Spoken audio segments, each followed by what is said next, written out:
watched it. Same. Do you I have it on my watch list. Do you like extremely gritty, dark, violent crime dramas about ripping families apart and destroying everybody's lives? I think so. Sounds good. Yeah. I don't really care so much about the crime, but everything else sounds good. Yeah. It's money laundering. Like that it's money laundering the show. It's rich people money laundering, basically. And it just goes. It's great. I don't know. It just finished, so I'm pretty Is it happy. finished or just that season? Finished. Oh, okay. Like, done. Like they have an ending. It's canonically over.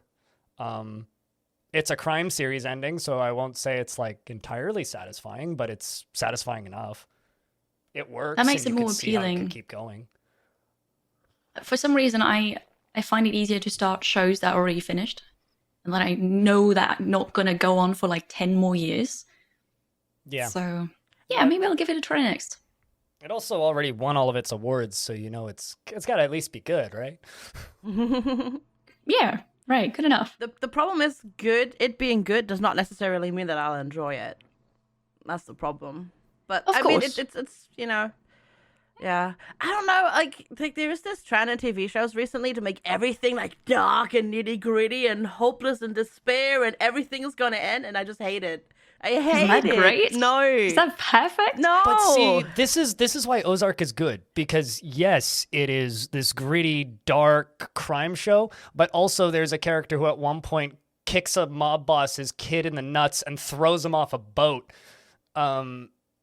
And it's incredibly comedic throughout, to the point where you're just laughing hysterically at this tower of cards falling. It's just it balances out the kind of grimdark crime side with like almost like slapstick comedy moments and characters that are just downright hilarious.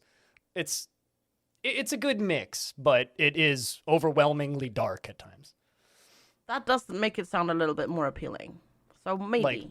Like, there's whole characters that are just completely oblivious to everything that's going on, that exist not purely as slapstick comedy, but like pawns in the dark crime show that's happening. So there's like multiple layers to the insanity going on in the show. I don't want to spoil anything, but it's Okay, so we heard about Ozark. How about we say hi to the listeners? Welcome to the Halcyon Frequency Podcast. This is episode 17.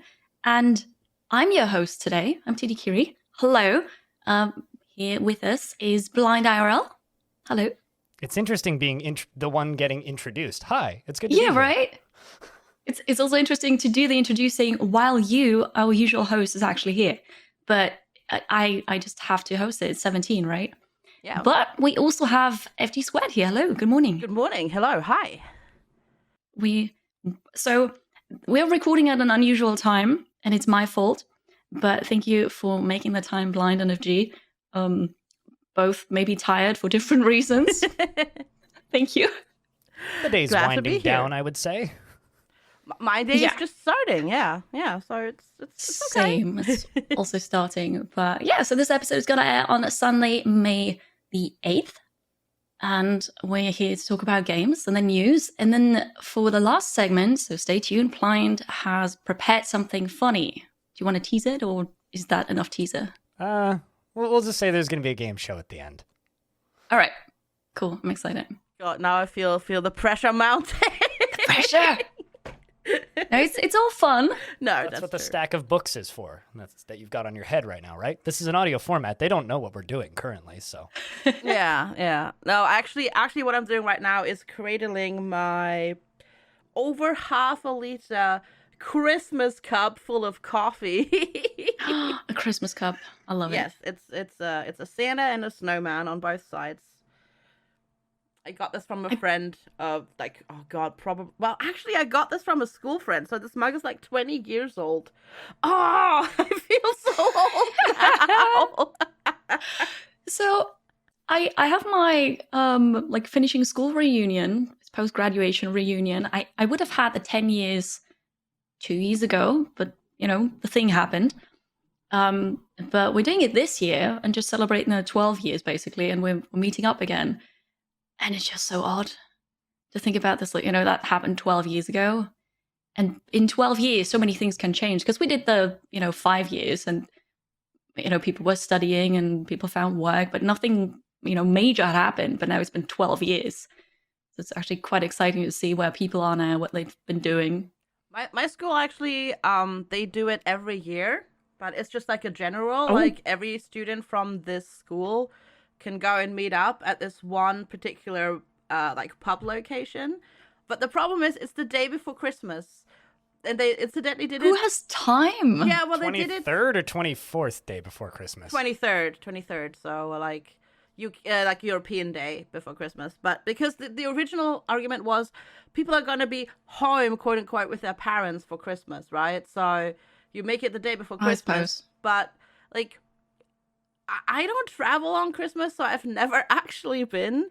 But you just saying that makes me realize next month is my 20th anniversary of my high school graduation in the US.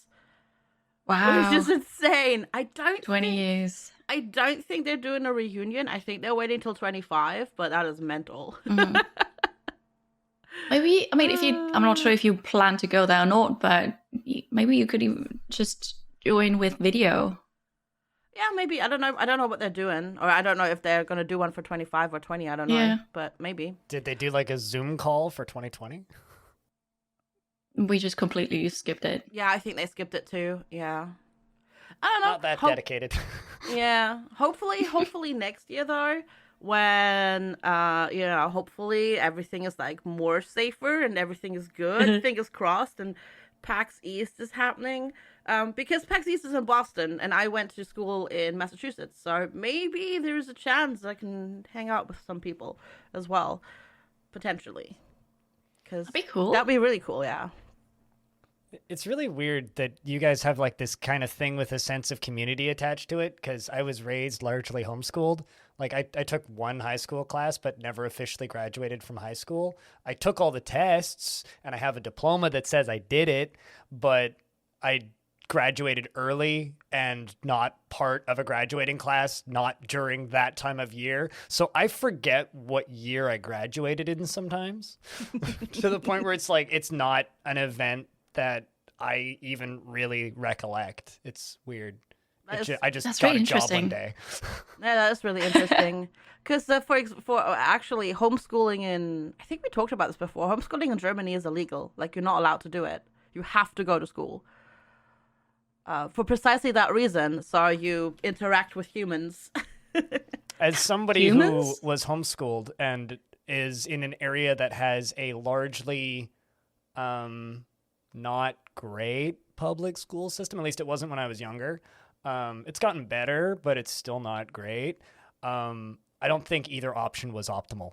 I think being homeschooled has a lot of drawbacks, and I think the drawbacks outweigh the benefits. And I think that going to school has a lot of drawbacks, and I think that most of the drawbacks outweigh the benefits. Like, you get socialization and bullying if you go to school, and you get isolation and PTSD if you don't. So it's like, on either hand, it's like, well, I was alone without seeing friends 3 weeks at a time. Yeah, it's a balance. Yeah, it doesn't seem ideal, but How is it like? Did I just have the random question? Because Austria and Germany can be so similar, but also so different. Is it I don't allowed in know. Austria? I have no clue. I can tell you I don't know anybody who has been homeschooled, but I need to Google that now because I have no clue. Today, So keep talking, I'll Google it. on the Halcyon Frequency Podcast, we are learning about homeschooling around the world. I did all of my like end of high school stuff when I was 15 and graduated shortly after turning 16. Oh, dang. Yeah. So Okay. I like just Wow, that's I early. kind of stopped for quite a while and then just did grade 12. I see. Like I took like 2 years off and then I just did grade 12 and then I went and got a job for a year and then I played video games for 2 years and then I went and got another job and then I moved out with odd jobs in between. But it was a weird few years. Yeah, see, and I graduated from school when I was 20. Not because I was like slow or anything like that, but back in my day, German school was like at least university. The university preparatory track was 13 years, not 12, 13 years, and then because I went to the US for an exchange year, but I didn't go during 11th grade. I went after 11th grade. I wasn't allowed to skip the grade in Germany because grade 12 already count, like all the grades you get during grades 12 and 13 count for your final overall end of school grade, like your whatever, your Abitur grade, which is like the A levels basically equivalent if you're talking like UK. So they don't allow you to skip that. But actually, that was, I think, good for me because I think I started school just a little bit too early when I was like, because I had just turned like 6 at the end of May and then started school in like August, and I think I should have waited a year. I think it would have been better. I think that school for me was one of the biggest like detractors from my life, possibly. It's like everything beyond like grade 7 for me I haven't used. Like it's all just lost memory. Like there's no reason for me to even have half that knowledge. Like I'm never going to use trigonometry in my entire life. Why did I learn calculus? I don't know. Most of the ancient history stuff, I could learn more of that. That was fun. But I thought it was boring when I was 16 and wanted to just go back into sports and musical instruments and other activities that were more creative and actually interesting to me. I enjoyed calculus. That was the part of math that was interesting and fun. I liked trig. Math is interesting. Music is math. I like music. So I looked it up, and homeschooling is actually allowed in Austria, yes. Oh, okay. And the parents don't even have to be teachers. They can just, write a letter to the school board, or not even the school board, like kind of the ministry, I suppose, and say, hey, I'm homeschooling my child. That's it. Interesting. I think the biggest issue that I have with homeschooling is if you live in a situation where I lived growing up, which is where a lot of homeschooled kids here live, i.e. slightly out of town in a less populated area, the only people that you can have as friends growing up are people that your parents allow you to have as friends. Which means very quickly it becomes very difficult to make friends with different people, and so you end up in kind of like this echo chamber. What really saved me actually was a friend of mine named Ash, who I met at a Bible school that my parents sent me to one summer, who now is like the co-founder of a pretty successful political magazine and moved to Toronto and has had a very successful career, so good for him. But he was like the most normal kid ever. Just was way into politics, listened to heavy metal, and liked video games, and kind of got me out a lot of a lot of the more messy things that were rattled into my brain from being isolated all the time, which was really weird because a few years later when I actually got employed, I met all of his old high school friends after he'd moved. So he moved away, and then I went and got a job in town, and everybody's like, oh, you knew that guy? Yeah, we knew that guy. Yeah, he went to, you live like, because I lived next door to him, which was like a 45-minute walk. But like totally next door, yeah. Yeah, he was the next house up with a kid in it, so that counts as next door, okay? Fair enough, okay. 3 crack houses in between and like a few random cabins off in the middle of nowhere with a guy with a rifle in it. It's kind of where I grew up, so it was like he was the nearest friend, like kid nearby, and with the exception of another kid who was way older than me.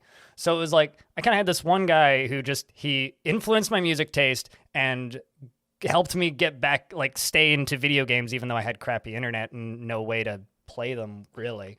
So it's kind of interesting, like how connections that you make yourself, not connections that your parents make for you, actually influence your life going forward.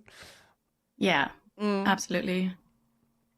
Video games are great, yeah, right? Shall we have a short break and then talk about what we've played this week? I think we should. Sounds good. Sounds good. All right, we'll see you after this break. Hey, my name is Arch from Arch Plays Stuff, and you're listening to the Halcyon Frequency Podcast. I'm not on this one, but if you want to catch me live on Twitch, you can at twitch.tv/archplaystuff. Happy listening. And we're back with the Halcyon Frequency Podcast, episode 17. And I'm Kiri. We're joined by BlindiRL and FGsquared. Hi. Good to be back. Now we're going to talk about games. FG, you have we have a document where we write down what we've played. FG has played the most games.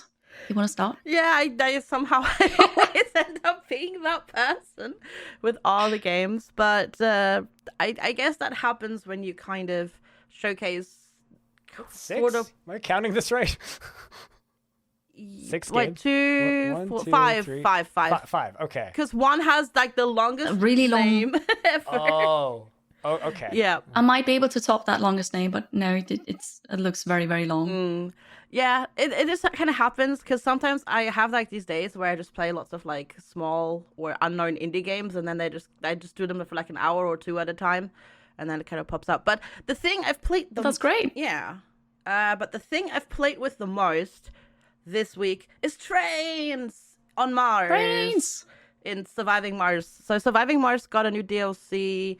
Not this week, but last week already. But I was busy playing on a different planet, on the planet of Dune.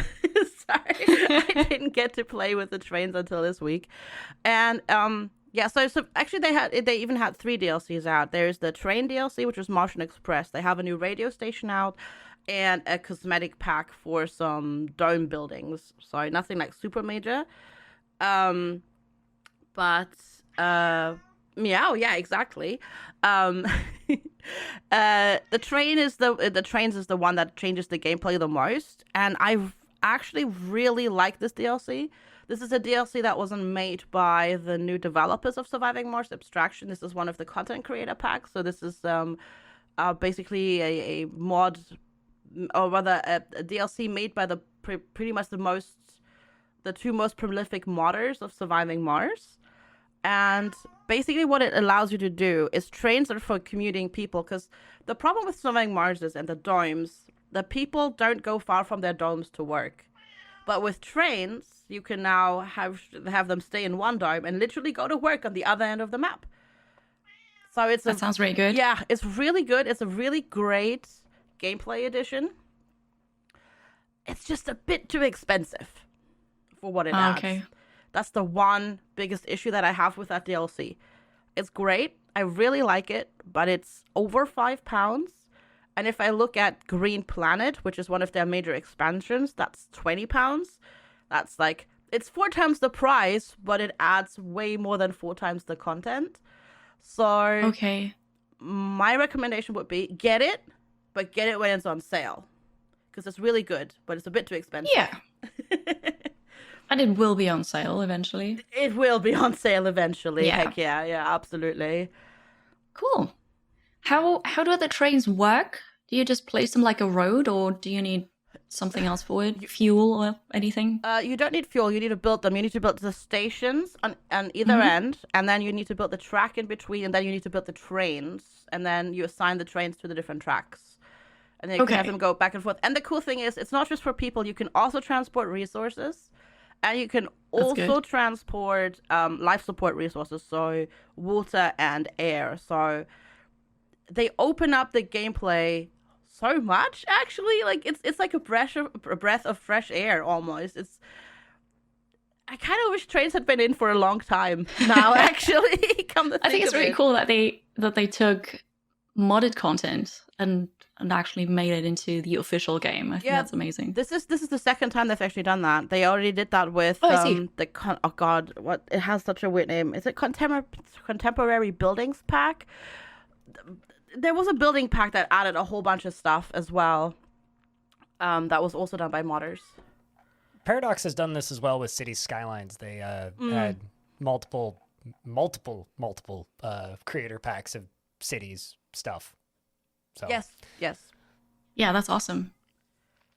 I played a game with trains as well. I didn't put that on the list earlier because I forgot. But then you mentioned trains, and I thought, wait, that was this week. Trains. So, I played the playtest closed beta for Sweet Transit, which is a city builder, and the only way of transportation is by train. That's why I asked how trains work in Surviving Mars, because In Sweet Transit, where everything is just about trains, it's a bit more complicated. So you build a train depot, and then you can customize your trains, as in you want to have a locomotive there, and then you want to have a wagon for people or a cargo wagon or something. Then you build the tracks. They can be very crazy. And then you need signals. Oh, and the stations, of course, but train signals and chain signals. And it broke my brain so bad. I tried to do a 2-way track because I don't know. I just like to break my brain, I suppose, and then use signals. And I did the tutorial, but I don't really understand how they work. And it was really funny because chat knew everything about trains because, people love trains. And then I don't know, trial and errored it. And eventually it was time to end the stream. Too bad. But a fun game, I suppose. I don't know. I could kind of get a vibe the way you're talking about trains, and I feel you. I always want to get way into these, and I'm looking at this game, and I'm remembering now that when it got announced, and it thinking that that looks like pretty isometric old train games like Open TTD and Simutrains and that kind of thing. Except it's similar. It's one of those, and I always hit this wall where like. I love playing, especially the single player ones. I love playing them by myself, and I love playing like the first 5% of the game where you build those first few runs and you start making a little bit of money, and I feel real happy. But the second it starts like, I need to run multiple trains on this and they're going to crash into each other, that's where everything just like falls down. Yeah. I'm like, right. I don't know how trains work, and also I just don't care to learn how trains work. So I'm just going to close this now, and then 3 years from now, reopen it again and play the very early stages and feel happy again. Yeah, I'm exactly the same. I could have done it easier with just having a one-way track, right? No signals needed. Everything's good, but eventually your city will grow and you need more resources, and then you need more trains, and then where are you going to put the tracks? So yeah, starting is fun, and then when it gets complicated, I'm just okay. I've seen it. Yeah, let's move on. Yeah, I missed out on Sweet Transit. I had the dates wrong because in my brain I was like, I'll do it on Thursday, but Thursday was already a date after the playtest was over, so I kind of missed out. But yeah, I'm looking forward to that one. Like I'm definitely gonna play it. That looks good. I think it's gonna be good, and yeah, it's just I love the you look need of it. brain forward. Absolutely love the look of it. Did you just say I need a train for it? I want to say brain. I'm not sure what I said. Maybe I want to say train brain, and then I made it anyway. I don't know. To be fair, I've played lots of Open TTD, and I know how to use signals in that, so I should be ready and good to go. Hopefully, fingers crossed. Absolutely. Yeah, I mean, one thing I do want to ask about Sweet Transit is why are they doing a open beta for a single player game? It was a closed one. Beta for a single player game. I don't know. Get the word out. Okay. Yeah. I guess. Yeah, Test it to I get think so. feedback. I suppose. I provide feedback, like simulation sickness feedback. Yeah, it's the email basically said just to get like people to play test the game and get the word out, because they were like, yeah, you can create videos and stream it and all that sort of stuff as well if you want to. Because the fact that like that game doesn't have multiplayer puts it kind of in direct competition with Voxel Tycoon, which is my favorite of those right now, which is currently the one that I boot up once every 6 months and bang my head against it for 45 minutes and then close it. But that game also has like mini Factorio building as well, because you have to build a mini Factorio factory on every major depot and then Factorio that into your trains, while you're also doing the trucks, trains, and everything else. So like that game is a bit much, but I feel like it's kind of lacking if it doesn't have the multiplayer stuffs. But that's just my observation from the side. Yeah, I don't know. If Maybe they'll add it eventually. I don't know. Maybe. There's still time. Yeah, I don't think they have an actual release date yet. It's just sometime this year. Yeah. Curious. Yeah, exactly. Yep. Look forward to seeing more of it. Yeah, it was definitely fun to check out. Also, of important to note, that is also a single deft game. Sweet Transit, that is. Oh, really? So, yes. Oh, I didn't know and that. Mashinki, I guess, then. Yeah, Mashiki too. The other single dev transit game. True, yeah. I think Voxel Tycoon is 2 people. Wow. I think. That's so impressive. Holy moly. It is really impressive, yeah. I played another game by just one person this week. It's called Age of Grit, and it's a cowboy steampunk RPG. It looked really fun. Like it has this 2D, I don't know, 90s optic, I suppose. And I didn't realize it was so text-based or text-heavy, I suppose. Yeah, okay. Because there's also like turn-based combat, which was fun. And you have this airship, like steampunk airship. You traverse a map and then you go to a town, but then everything's just text-based, really. So it wasn't ideal for streaming. The idea was fun, and there's a story, and I would like to know, how it continues. However, for a text-based game, it has like, I don't know, we stopped counting fonts or font types after we came to 6, I suppose. So there's so many different types of fonts in there, and none of them are properly legible. It's so horrible. Yeah, you started talking about the game, and I opened up Steam, and I was looking at the screenshots, and you're absolutely right. Yes, and it makes kind of sense in a way, because the fonts they fit the theme of, cowboy, they fit the theme of steampunk, but they're so difficult to read, and it's a text-based game, and it's just... Yeah, so that was my issue with it. I don't know. Yeah, holy moly, there are so many different fonts. I'm looking at this right now and going, I kind of agree with you, but also I think it fits. And because this entire game is style, it needs style over function. But also, as a person who plays video games, sorry, developers, screw your function and screw your style. I need the function sometimes. Yeah, absolutely. Absolutely. Because, yeah, I at the very least in like the character dialogue, I'd want just like a neutral font, just something simple. Yes. Yeah, I mean... Because the rest you can make out, like if it's in inventory, I mean, that's the inventory, right? But I mean, the story... The classic example that I always go back to with this is Fallout Tactics, which it's a tactics game like any other tactics game, but the way you end your turn in Fallout Tactics is you have to click on this like red button covered with a plastic thing. It flips it up, and then you have to click and hold this red switch, which then goes thunk, and then it moves on to the next turn, which is a completely... non-functional piece of UI that's not clear that that's how you end your turn. It doesn't even say end turn on it. But you figure it out eventually, and it feels real cool when you do. But like this just seems a little messy. Yeah. And I mean, absolutely. like, have the style in it, that's fine. But give options, just give us options. Like, yes. Like Loop Hero did, because Loop Hero had this really cool font, right? Yeah, it had this cool looking font, but after playing with that font for like 20 minutes, you kind of went like, ugh, and then you could just flick a switch and you'd have like super legible, dyslexic friendly font, and it was great. Exactly. Oddrealm completely removed its custom font. Oh, did they? Because people hated it so much, yeah. Well, it was very hard to read. It was. Very, very, very first version had a worse font than I think the one that you remember, but they just swapped it again to like when he swapped out all of the UI for this most recent update, he also gave the game a new font again, which is more readable. Okay. I need to look at that, but it sounds good because I also had trouble reading that font. Yeah.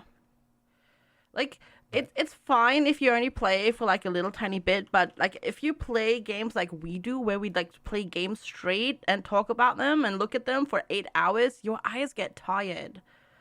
They really, really do. They do, yes. I feel like a lot of this can sometimes be like a streamer problem, though, and it's kind of difficult to like separate the two. But then there are also people who just spend an entire weekend gaming, and they have the same issue, right? Maybe. I would assume. But yeah, I think they already have the font in the screenshots, and yes, that is so much more legible. That sounds good. Yeah. Talking about tired eyes, what's the deal with Citizen Sleeper Blind? Oh, that's a good one. Nice segue. I like it. That was a good transition. Thank you. So I'm going to try really hard not to curse in this because I really like this game from what I've played, and I curse when I like things. So Citizen Sleeper is the second game from developer Jump Over the Age, I think is the full name. I'm going to double check that. But jump over the age. Their previous game was a game called In Other Waters, which is a game that I played through half of on stream and the second half off stream, which was a narrative adventure game kind of thing where it was basically just like really fancy connect the dots, where you're this underground submersible piloted by a person on an alien planet, discovering and cataloging species and also trying to find out what happened to the two scientists that came there before you. And I recently bought the soundtrack on record, so that's how much I like that game. Very, very good writing, very hard to stream. This is another one of those. It is a kind of similar to Norco, which I talked about at length, except science fiction. It's a text-based narrative adventure that is trying to deconstruct capitalism at its absolute worst possible point. The whole conceit of the lore for the world is you are a sleeper, you are a person who has sold their consciousness on lease to a corporation who has now put you into a robotic body, at which point you go to sleep and you wake up in this robotic body and you go about your workday. At the end of your workday, you go to sleep and you wake up in your actual body. But you are on lease to them, and they can cancel that lease and trap you in their body if they want to. And also that you have planned obsolescence, so your body's going to die if you don't pay them, and a portion of your salary, naturally. And also you're going to run out of money, and they'll just shut you down if you break, and you won't remember it because you'll just fall asleep. So you're playing an escaped sleeper, so a person in a robotic form that has escaped somehow and has woken up on a different shipment station. And your whole goal is to survive and figure out how to get back into your body, maybe, or just get by. And so you're trapped in a new place. You have no income. You need the provided pharmaceuticals from the corporation to keep your robotic body alive and to keep your consciousness stable. And you have no way to talk to anybody because you're technically a fugitive. So you have to work. And the way you work is you are given dice. Every day you wake up, there's a bunch of dialogue, really well-written dialogue. You wake up, you're given a set of dice based on the amount of energy you have. You also have a hunger meter, and you can go around on the station and either do work tasks to earn money, do investigative / talking to people tasks to maybe get food, to fill up your hunger meter. And when you run out of dice, which you spend a dice on one die on each task every day, you have to go to sleep, and then you lose some hunger, but you regain your dice. The game's system kind of works regardless of whether or not an event fails or passes, clocks move forward. Time in the game moves forward, and you'll get whatever ending you get when you get to the end. So a negative outcome isn't necessarily a loss. It's just a clock moves forward that you might not want moving forward. I could see some people getting super save happy on it, and that's fine. You do have 3 save slots, so you could do a hard save somewhere and see how things go. But I played the first 2 hours of it. It's on Game Pass. It's also on Steam. I recorded 40 minutes of footage for the YouTube channel today, so I played the first 40 minutes twice. It is extremely interesting, and I will report back when I finish it. Supposedly, it's about 7 hours long. So sounds good. Sounds like I really like the story. The setting sounds really cool, yeah. Yeah, absolutely. Very interesting. I also put this on my wish list a while ago to play, but I haven't gotten... I have so many other games that I'm currently working through, off stream, because they're not stream games. I need to wait. I'm going to stream it. I'm just going to turn it on at the time of day where the right number of people are awake and lurking that aren't going to leave, but maybe aren't talking that much, and I'm just going to read for 3 hours a day and power through it. Sounds good. Yeah, if it's only 7 hours, right? Yeah, I'll finish it in a week. Yeah. But looking forward to powering through that. Yeah. Talking about jobs, I played. Very good. Yeah, the more very good transitions. Yesterday, I spent all day on stream baking in Bakery Simulator. You didn't bring us anything. No, sorry. I could have gone for a nice breakfast. It's only all just digital, so unless you want to eat some NFT. I mean, Coca-Cola's got a thing for you if you really want to do that story. No, I'm good. I'm good. No, They let's talk have about a baking. they have a metaverse-inspired flavor for their new Coke that you can only buy online. Anyway, go on. Pass. Yeah, then Okay. let's talk about cookies. Yes, please, cookies. Okay, so Bakery Simulator is one of those asset-using simulators that seem to be coming out of a certain amount of publishers lately. You know, like That make me really upset. yeah, I'm upset. Don't know. Some of their practices, yes. The games themselves, not. But yeah, I get what you mean. But anyways, it's like a similar job simulator in the vein of like gas station simulator and the like. Like one of the ones that is actually janky, yes. Not top looking, graphics, yes.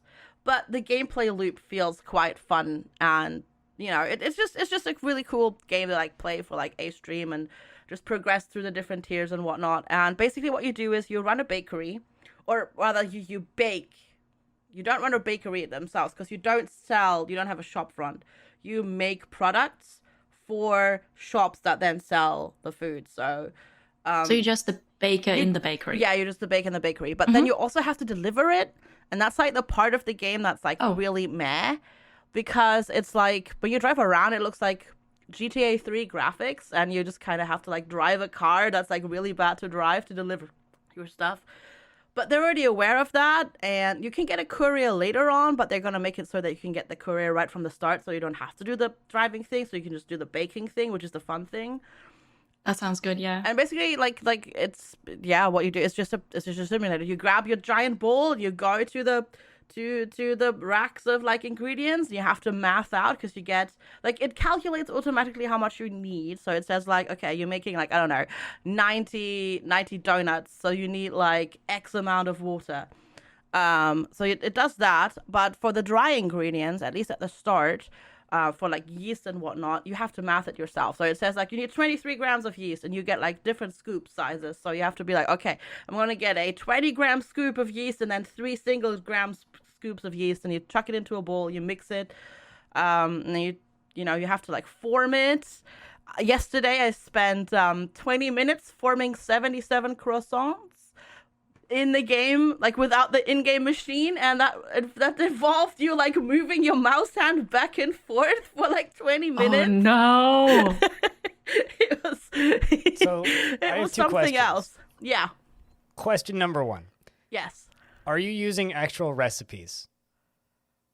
You could probably actually bake with those recipes provided, yes. Okay. Second question I have. Can you burn the building down?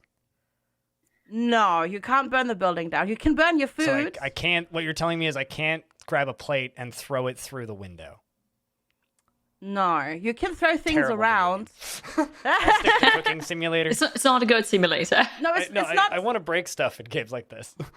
No, it's not. So the thing is, it's not because Cooking Simulator is like physics based, right? Mm-hmm. A little bit more. This game is not physics based.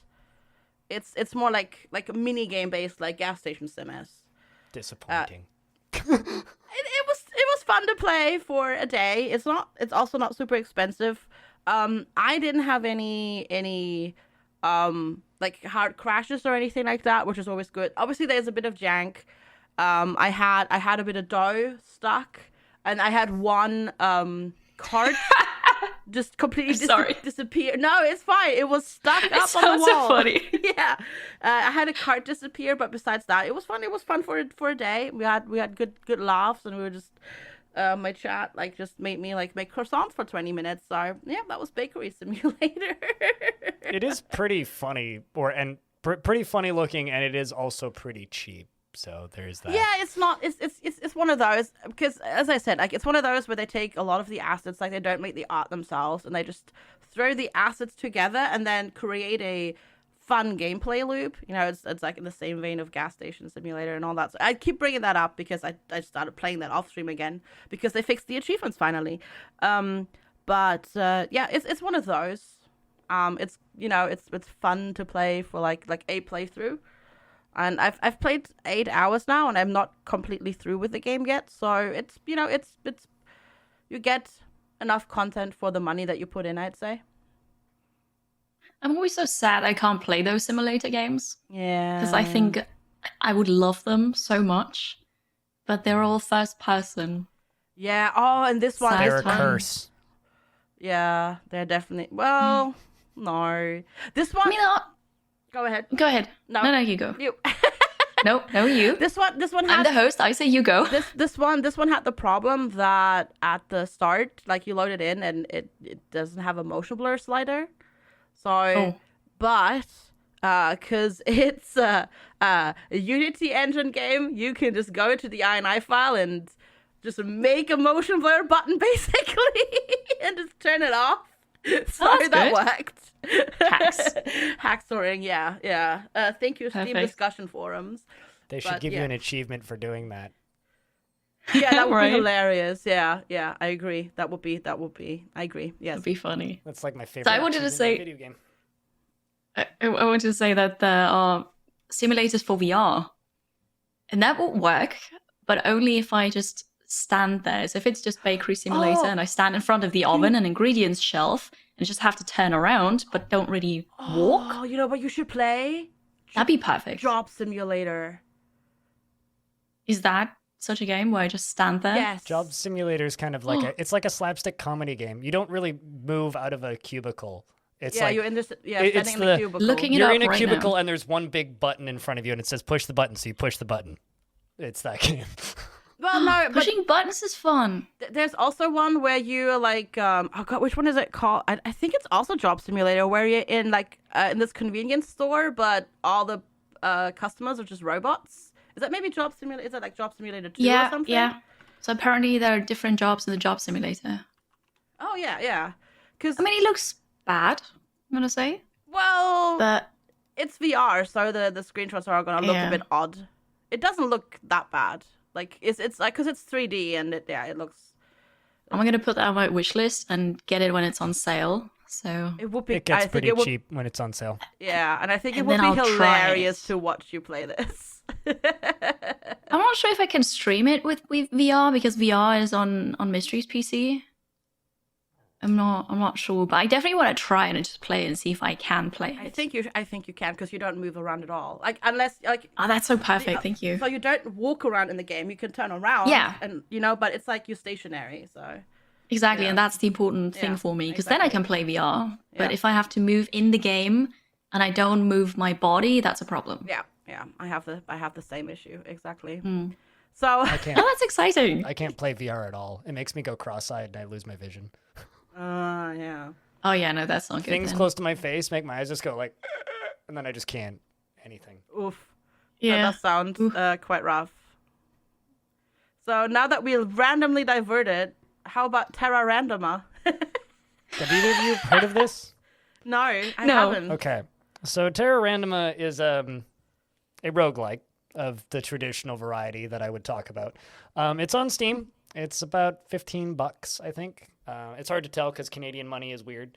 But runs in Unity, and it's got this kind of I don't want to say horrendously ugly because that's just mean.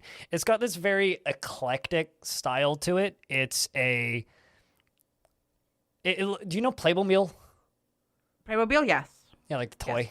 Yep. It looks kind Oh of like yeah, that, yeah, I do. but like not. It kind of looks like that. Everything just kind of looks like a plastic mat, and like everything is like, I am a person that stands like this, or I am a person that stands like this, or so everything is like tiny little minifigures, and they kind of have like little stands and stuff, and it's got this cute look to it. It's an open world.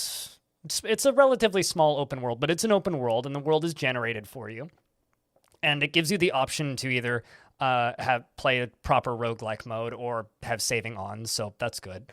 There's a save wherever you want mode, or like a just go back to the last town mode if you die.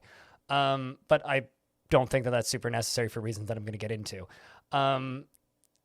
It doesn't know what it wants to be. The structure of the game is it's a pretty simple, like JRPG kind of structure.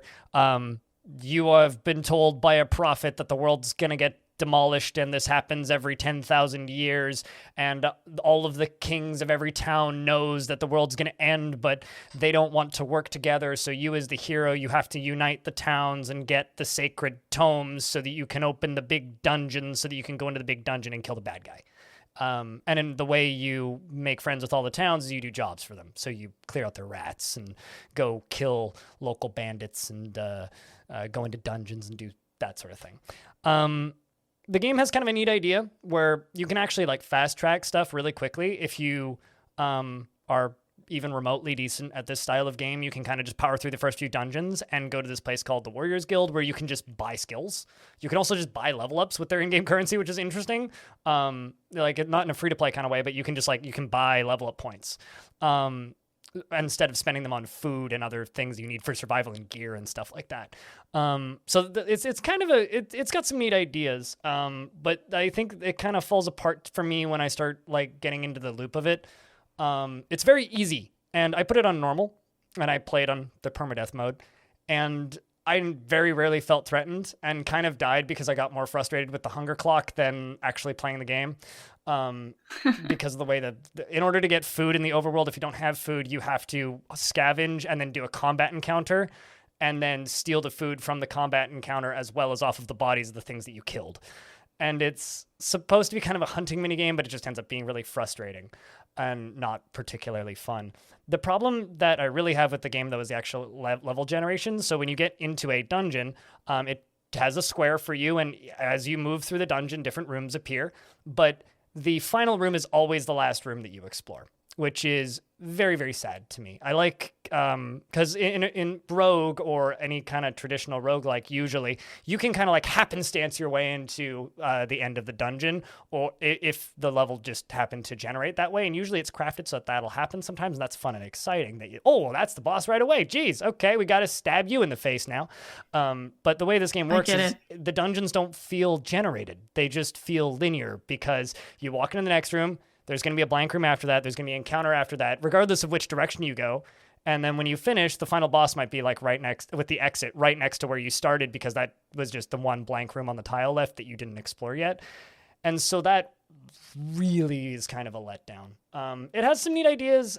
It's too easy. And I don't think it really knows what audience it's aiming for. The art is aiming for like a younger audience from what I can tell.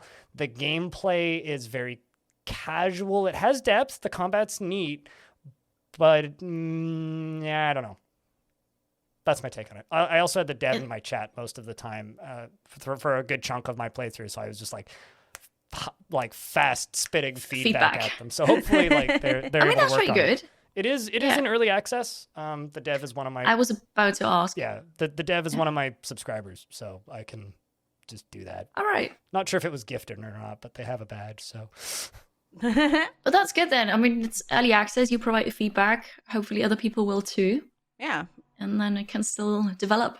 That's Terra Randomer. It's a very small team of two, a couple, so. Nice. Awesome. The roguelike master has spoken. Don't give me too much credit. I mean, you play I might have to mostly get Darren Gray in here one of these days. And every roguelike.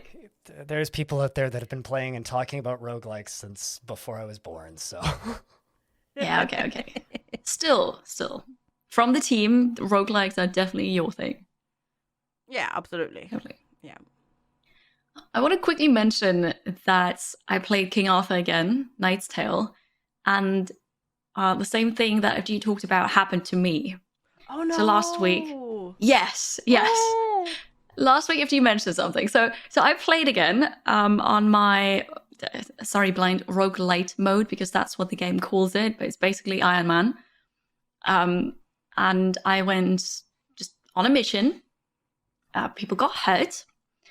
And the game autosaves. So Iron Man means I can't reload, right? The game autosaves. And it autosaved at a point where I only had 2 people left out of 4. No, actually 5, because there was a random guard that joined me to help out as well. And I couldn't win. And then it was game over. Yeah. So that save file is lost now. Aww. And it's so anticlimactic too. Like you just die. You don't get an animation or anything, or like a cinematic, because the intro cinematic is amazing. And you're like, the Lady of the Lake has, I don't know, tasked you with killing King Arthur. You are Samudred. And I don't know, I would have expected something like, oh, you failed the task. You died. I don't know, something. But it's just, menu pops up. Do you want to reload or do you want to quit? Yep, it's cool, I guess. But I don't know. That was very disappointing. And I was like, oh, mad. yeah, it doesn't exactly feel the same as BattleTech. It doesn't feel like a satisfying end to an Iron Man mode game. I don't know, like exactly. I don't play XCOM 2 myself or anything like that, but like watching people there try Iron Man mode feels a lot more satisfying than in King Arthur. And I don't know, like I think I want to play that game again and I want to play it through, but I'm definitely not gonna go Iron Man mode again. Same. Is Absolutely King same. Arthur better as a strategy RPG or better as a tactics game? Strategy RPG, 100%. Because like a strategy RPG is the game where you just go on the long tail and then it ends. A tactics game is more like XCOM, where like, yeah, there's the tail, but you skip the cutscenes so that you can play the tactics. It more is like the RPG. Okay, so Yeah. Because there's a lot of character interaction, and because you have like the morality choices as well that kind of shape how you govern the new Camelot and whether or not like certain characters like you or not. So it just doesn't feel good to play on Iron Man mode, in my opinion. Like I don't know. It's just There's no point to it. no, except to make it even harder. Yeah, but then Because the thing is, what you have with that game as well, and that I think that makes Iron Man mode so much less fun. You can't open your character's inventory when you're on the battlefield. Like, not even if you're in during the whole mission. during the whole mission, can't. yeah. So it's not just locked to combat. You cannot anything that you pick up, or even like shuffling a potion from one person to another. You can't do that in that game, and that already adds. Story makes it difficult. Yeah. So when you say that it lets you reload, where does it let you reload to? To an autosave. to an autosave. And A is that random just auto- the turn before you die? It was not the turn before I died. It was the start of the combat. But by then, I already ruined the mission so much. I only had 2 people left, and with 2 people, I couldn't fight. I don't know. So it doesn't restart 8 you at the others. beginning of the mission. It restarts you at the beginning of that one combat event. Yes. Because I think it Huh. autosaves after after finishing combat, I think. So you Something like that. basically have to reload as soon as you make that one mistake in a fight, I suppose. Yeah. So It would be nice to give you the option to So- restart the mission. So I think it also actually I think it also autosaves on a death of a character. this So- sounds kind of like Great. Fire Emblem to a degree. But with Fire Emblem, even if you're playing and killing characters, because you can absolutely kill characters, you'll always have so many characters. Like, I don't think, like, I've played, I think, like 4 Fire Emblem games now to completion on Lunatic, which is their, like, stupid mode where you die in 2 hits. And the number of times that I've, like, hard locked, shut down my 3DS and restarted it to try a different move in a mission is like uncountable. It's like to the point where it's like, all right, you go here, you go here, you go this over to just to keep a character alive. But like it always starts at the beginning of the whole story mission. No. So Yeah. This one even doesn't. if doesn't you do are that. playing on the ludicrous difficulty, which you don't really need to, it still gives you that window to fix Yeah. it. No, And not it's this one not doesn't. even like Darkest Dungeon, because in Darkest Dungeon, you're not attached to the characters, or you shouldn't be because they die. Same with XCOM. But you can still continue the save file because you have other heroes that can do the job. Yeah. But here you've got Sir Mordred, your main character, and if he dies, it's game over. Yeah, that sounds But also- that's way more like Fire Emblem and not like XCOM at all. Yeah. Different kind of game. Yeah, Iron Man mode's not for me in this game. No, I don't because I think want to it play fits. for the story. My experience with strategy RPGs is you play them first in the normal mode, and if you like the tactics, then you go back and play the hard mode, versus something like Battle Brothers, where if you're just playing it on the hard mode with like dying on, you can kind of just bang your head against that for weeks and just die a lot and have fun, because that's what the game is structured around. Like, yes, that makes sense. You can totally save in Battle Brothers and have a good time with it and enjoy the tactics and have the full grand campaign, but you can have just as much fun with that game just smacking yourself against it and abusing yourself. Same with XCOM. Yeah. So absolutely. And in King Arthur, the story is so much more important, I think, than the combat. It is. Yeah. Yeah, I'll play it again in normal mode. Yeah, I think so. I will do that anybody too. playing King Arthur, don't play that permadeath mode. Yes. Yeah, That's a takeaway. Yeah, unless you want to start over the campaign from the start, over and over and over again, and go through the same conversations. Because that's the thing. Like when XCOM, when you start over, like Gatecrasher, XCOM 2, the first mission, you have like two dialogue, like you have like two sentence being said at the start. That's like a 10-second cutscene. But in King Arthur, you have like, I don't know, 15 minutes, 20 minutes of exposition before you even get to the first like tutorial fight. Are the levels handcrafted in King Arthur? Yes. Okay, then I would never consider playing that in in permadeath. Absolutely. Yeah, you don't want to. Yeah. Yeah. Because like with XCOM, like you have an assortment of levels, and that some of them have random elements, and like unless like all the levels are random, nope. Yeah, XCOM 2, you have certain like the main missions; those are handcrafted, but then you have like the randomized like missions that just pop up while you're playing it. Same with BattleTech. And BattleTech also has options now where you can like turn off the story missions entirely. Nice. Which is kind of neat. And then you can also put in the flashpoints, which are like the story missions, but they're randomly generated, which are also really cool. So yeah, that sounds like a good idea for that. Yeah, definitely. Seems like a weird choice. The thing is, I think you can get random heroes in King Arthur as well, to help you out, not just the ones that you grab from the missions, but to get there, you have to, I think, unlock 3 different buildings and upgrade that 3rd building to like level 2 or 3 before you can get the random ones.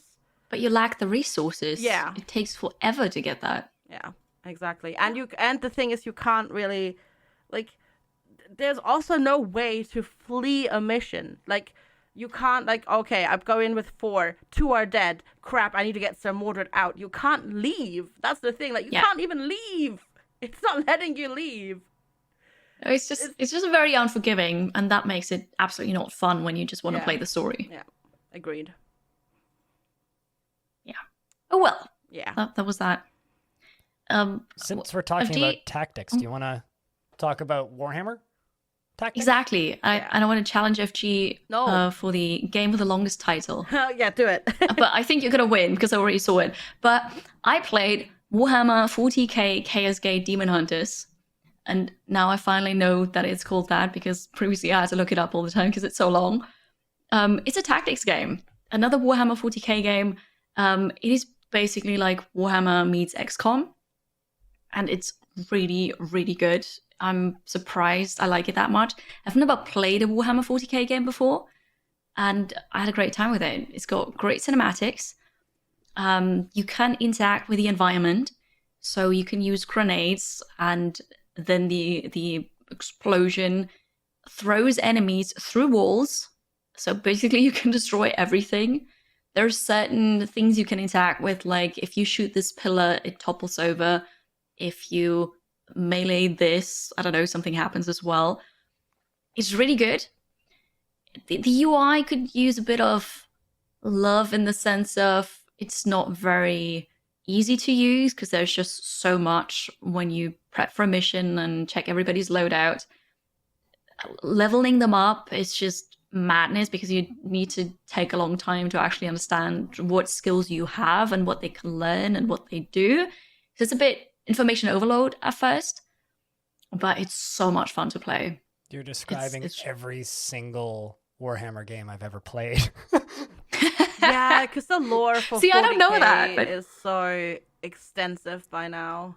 It's not even just the lore. It's like the lore, the visual requirements from their like design bibles that they probably give developers, and then also just the need to over-design everything because everything in 40K is over-designed. This is a franchise with galactic space churches that are the size of planets. Yes. Yeah. Big. Yes. Very The name of the big. game. You see the ship, your spaceship from the outside, and it looks very impressive, right? It looks big. But then you also see it from the inside, and there's like a library that looks like a cathedral. There is the bridge that looks like a throne room. I don't know, everything's just so massive. And then somebody in chat said that ships in Warhammer 40K are basically measured in kilometers. Makes sense. Yes. Yeah. So I like my first steps into this world. It's really cool. The game is very fun, especially with grenades and destroying the environment. I like it a lot. So what do I have to do to make you play Battlefleet Gothic? Oh God. I don't know. What is this? Red ships go faster. That's all you need to know. It's an RTS, Battlefleet Gothic and Battlefleet Gothic Armada. The first one was once called the most metal game ever made by One Total Biscuit. And Battlefleet Gothic it's 40K, but it's just the spaceships, and it's like like tall fleet combat, so it's like very slow moving. They have to like slowly turn around and like angling guns with like fire rains. No, that sounds boring. But it's got like real time pause. No, and you can speed it up, so like you can go real fast if you want, because it's got like but if it's just spaceship combat, then I probably have an issue with moving background and simulation sickness. Possibly, but. That's why I usually stay away from space games and sci-fi games. I need to look at how much Battlefleet Gothic's backgrounds move. But anyway. I don't actually see any gameplay here. I'm just looking at Steam, but... Yeah. No, it's a Warhammer Big 40K. ship, hit it's ship, good. it's fun. There's fair a enough. go faster button on all the ships, and you can just ramming speed when your ship's going to fall apart. It's great. I mean, who doesn't want to crash a giant church into another giant church? It's fantastic. But... sorry to. I can see that. That sounds really fun. Yeah. Yeah, I think that every single Warhammer game I've ever played is overshadowed by just, if you are not super into the lore, which I'm not, it takes a long time to learn it. Not because they're necessarily difficult games to learn, but just because I don't know what a photon laser 9001 crucifix strapped to a church with a monkey wrench on it actually means or does. Yeah. Why do I want to upgrade it? I have the feeling that this game doesn't require so much knowledge. Like for me, starting it, I had some questions about dialogue, because the NPCs were talking about something, I just had no idea what it was. But it explains it when you need to know about it. And then also with the upgrades for your ship, there is an exterminator. Yes, that thing. And I was just reading through everything that I could make in the future, and chat went wild and said I need to get this, but I actually couldn't yet. So you could read up on that, but I suppose once you need it, the game will actually tell you what it does. Okay. So you don't need background knowledge in the lore, in the universe, to play this one. That's good. Yeah. It's just another way to get people hooked on the minifigs and everything. Yeah, so about that, I wasn't sponsored to play the game, but Frontier sent me a launch gift, and they sent me this very fancy wooden chest, and when you open it, it's got a booklet in it and tools for making a miniature, all the paint that I could possibly need, and I'm gonna give it a try. I'm gonna do that on stream and just, I don't know, build and paint my first miniature. It's gonna look like a clown, but I'm excited for it. The thing that I'll say about Frontier, as somebody who used to work with them a whole lot, they're really good at bribing.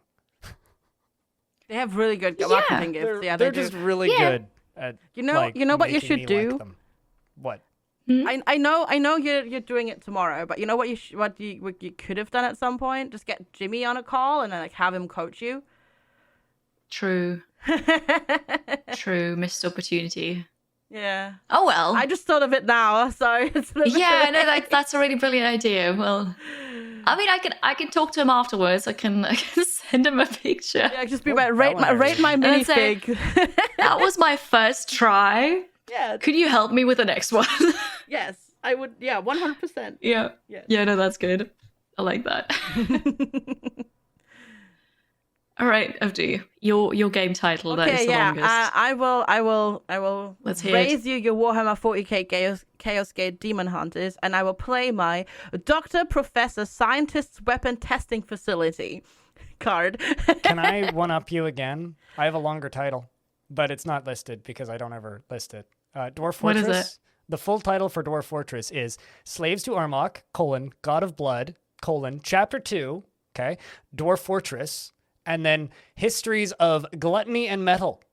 Although the Histories of Really? is two randomly pulled terms that changes every time you launch the game. Fair enough.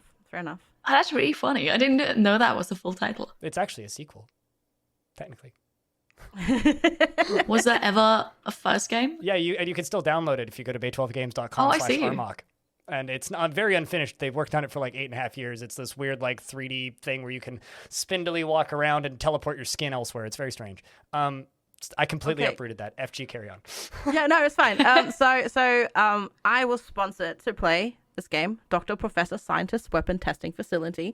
So I just pointed out there. But basically, what it is, it's a wave defense game, and you're a mad scientist, and the only way you defend yourself is like a giant gun that shoots automatically and it swivels. So it's a 2D plane. Like it's just a long corridor basically. On one end the enemies come in, and on the other end you have your gun, and the gun swivels like up and down, so it covers the entire screen. And then what you do is you kill enemies and you get different weapons.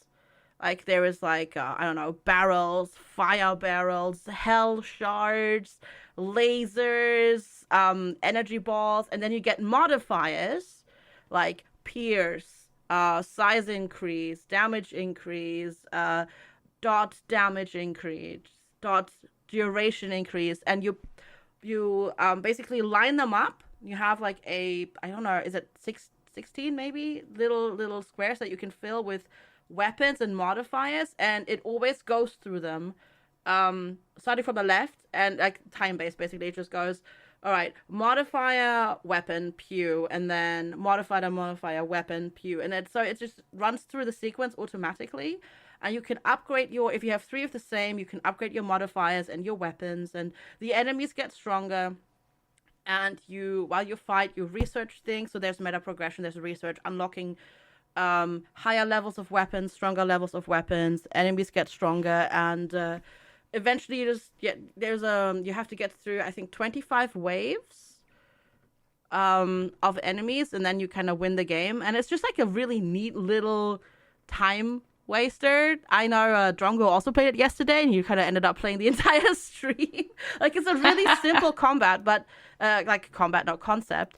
But you can actually make some really crazy weapons, and because through leveling up and modifying things and all that sort of stuff, it was really fun. Like I also ended up playing a lot longer than I was supposed to. It's really fun, and it's like £3.60. It's like really cheap. The art is kind of so-so, but it's not about the art. It's about making crazy weapons, and because you can shoot like cabbages as well, and you can make like exploding cabbages that leave a fire trail and a poison cloud, and I don't know. It was wacky. That sounds so funny. Did I play this game on Newgrounds in 2008? It almost sounds like something like that, doesn't it? Yeah. When you said that price point, I was like, okay, this sounds like something that's inspired by the Flash era. Probably. Honestly, it almost sounds, yeah, almost. But yeah, I don't know. I really enjoyed it. I know a whole bunch of people in my community already picked it up and spent like hours playing it, and I don't know. It's fun. Almost an idle game? No, the rounds are too short for that. Okay. Because the rounds don't last very long. They last like, I ended rounds in a couple of seconds when I had a really good weapon against Oh wow.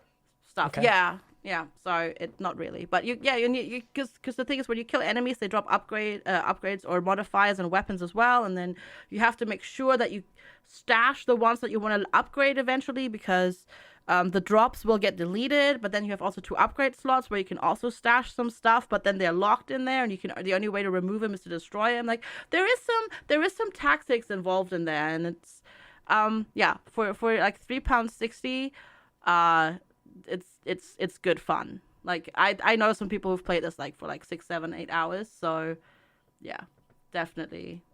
If you just want just like a neat, tiny little game to play on the side, that's definitely it. Sounds good.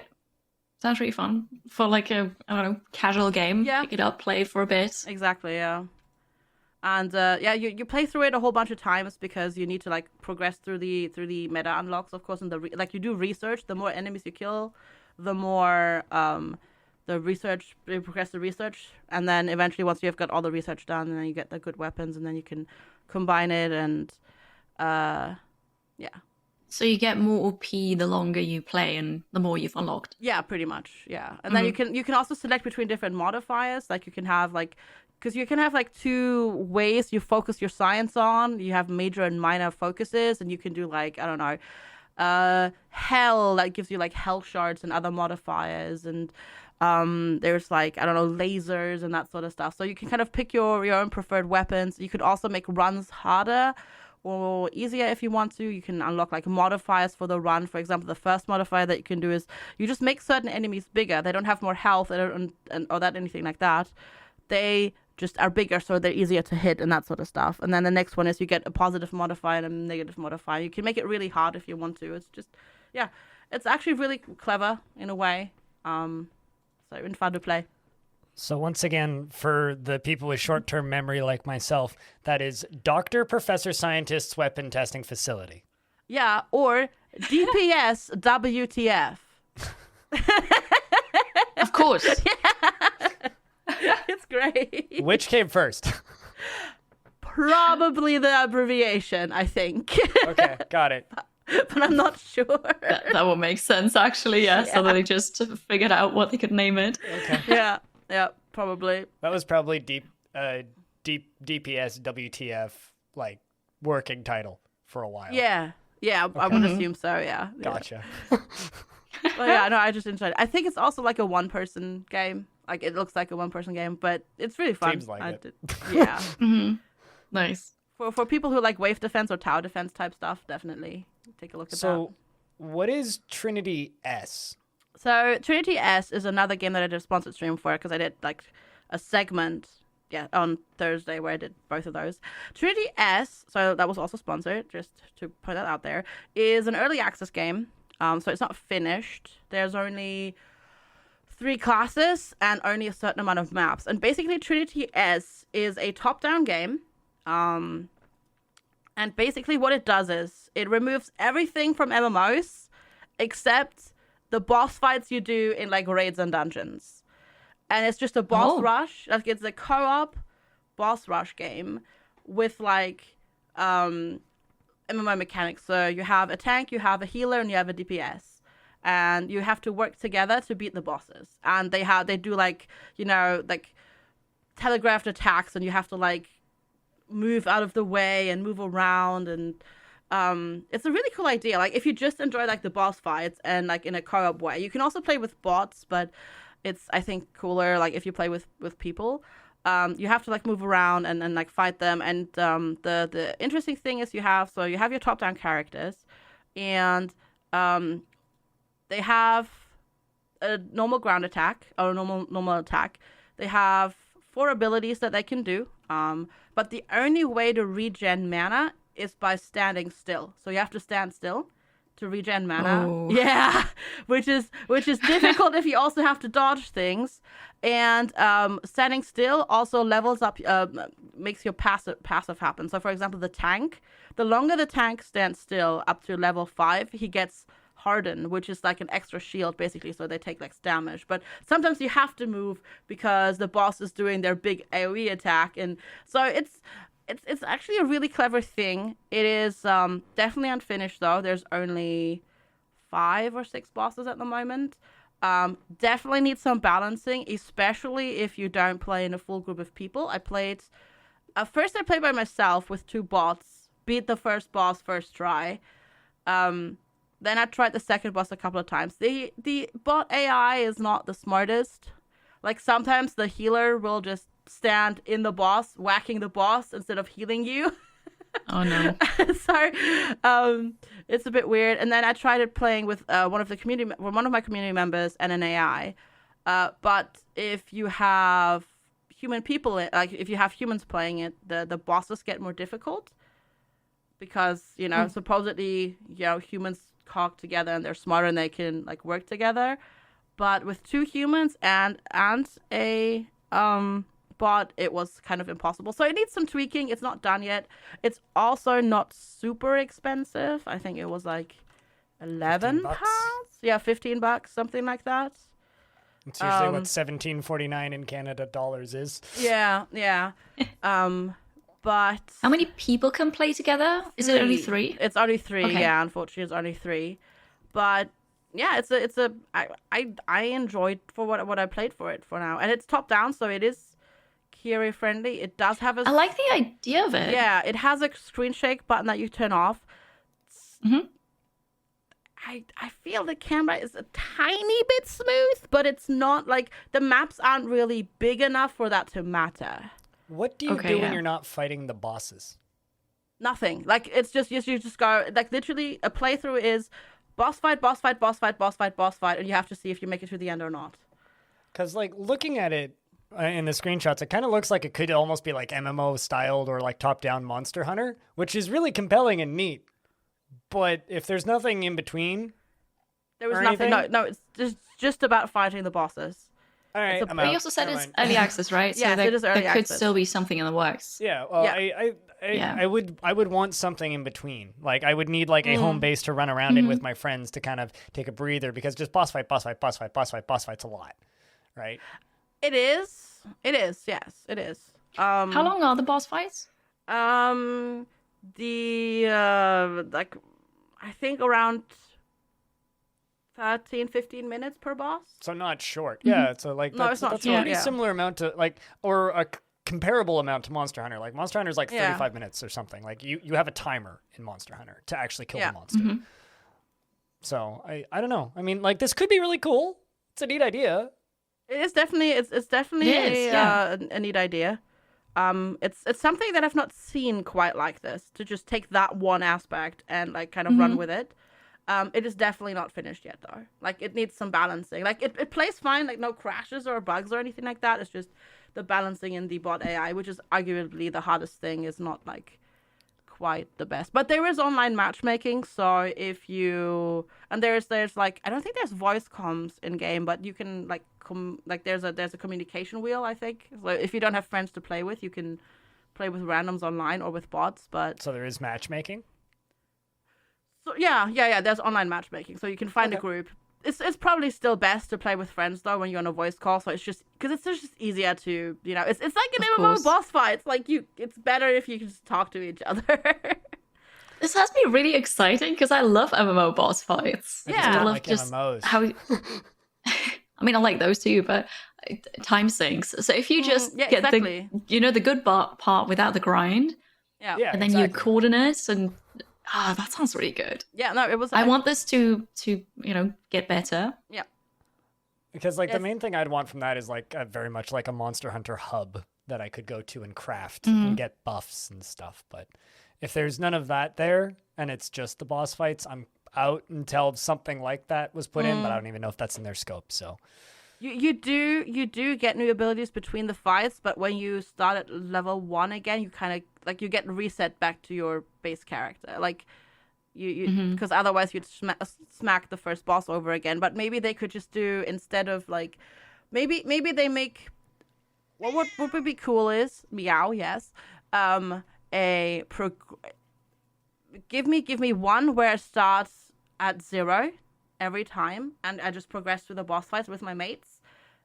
And then maybe give me like a new game plus where I get stronger, but the monsters get stronger as well. And you can just keep your level progression, but the monsters, like the boss fights, get harder, more complex. They do new abilities, and you progress through them over and over and over again, and you have like a steady level progression. That could be cool too, I think. But what if I cut the monster up into tiny pieces and made it into a hat? That'd be fun. I just want top-down Monster Hunter. Like, yeah. That's what you do in Monster Hunter, right? You cut the specific parts off the monster to make it into a hat or food to go kill a different monster. I know. But it's definitely one to keep an eye on. Great idea. Yeah, Trinity S. Cool idea. Yep. All one Pretty word. cool. Yeah, by a Japanese developer. So there is a little bit of anime in there, and all your characters will also speak Japanese. And they go like Fireboru and all of that sort of stuff. It's great. Sure, why not? Yeah. Cool. There's another new game that came out. It's called Tile Cities. I haven't played it yet, but you two did, right? Mm-hmm. Yes. Do you want to start? Because I think you've I played can. a little bit more. Yeah. So Tile Cities is a puzzle city builder in the I don't want to necessarily say vein, but like kind of falling into the same mold as something like a mini Metro or a Dorf Romantic, except I'll be a little bit rough around the edges, but for obvious reasons. It is the side project of a game called Ostriv, which is a very ambitious but also very unfinished early access city builder that has been around for a couple of years now. The developer is currently displaced in Ukraine. And is throwing donations and money, helping as much as they can to keep their country and friends safe. And this was a game that they worked on while in transit on their laptop. So it's very simple visually and aesthetically. But the point of the game is you match different colors together to fix the demand bar down at the bottom. Every piece that you place has one of every demands with the exception of the color that is on the piece. If you connect two pieces together, if it's a blank piece connecting to one with colors, those demands go down while all the other demands go up and you have to balance the demands accordingly. Then there's also trains, which then multiply the amount of demands that are recovered if they're attached to a station and you attach that piece to a train line, and you're scored accordingly, and that's the game. When you lose, air quotes, when you run out of pieces to place and the bars fill up, you're given a score, and you can continue on in creative mode if you just want to place pieces and make the city the shape you want, or you can restart and play again. Yep. And it's $3. Sounds a bit complicated. It's not like it's just I want to almost say like it's deceptively simple in a way because you can definitely. So the thing is that the way you get scored is you get scored per tile placed. You get a point unless you have a perfect fit, which is basically you leave a gap, and then you put a tile perfectly into that gap in the city, and that gives you 10 points. And so basically what you have to do is you have to try to create those gaps to get the high score while also still satisfying the demand of the city around it. And it's really chill. There's no rush because there's no timer or anything like that, so you can take your time. Like I played one run on stream that took me to like I think not even 300 points, and that lasted like an hour. Very very much like Dwarf Romantic in a way. There's no piece limit though, so yeah, exactly. You don't have like a counting down number constantly. It's just exactly. As long as you fulfill those demands down in the bottom left, you're good. Yeah. But usually fulfilling demands doesn't give you points. You have to get the perfect fits to actually get the points quickly. Okay. Yeah, to get the 10 points exactly. Yeah, so it's like kind of a balance of trying to create the gaps, but also making sure that you can keep the demands low because otherwise you'll lose.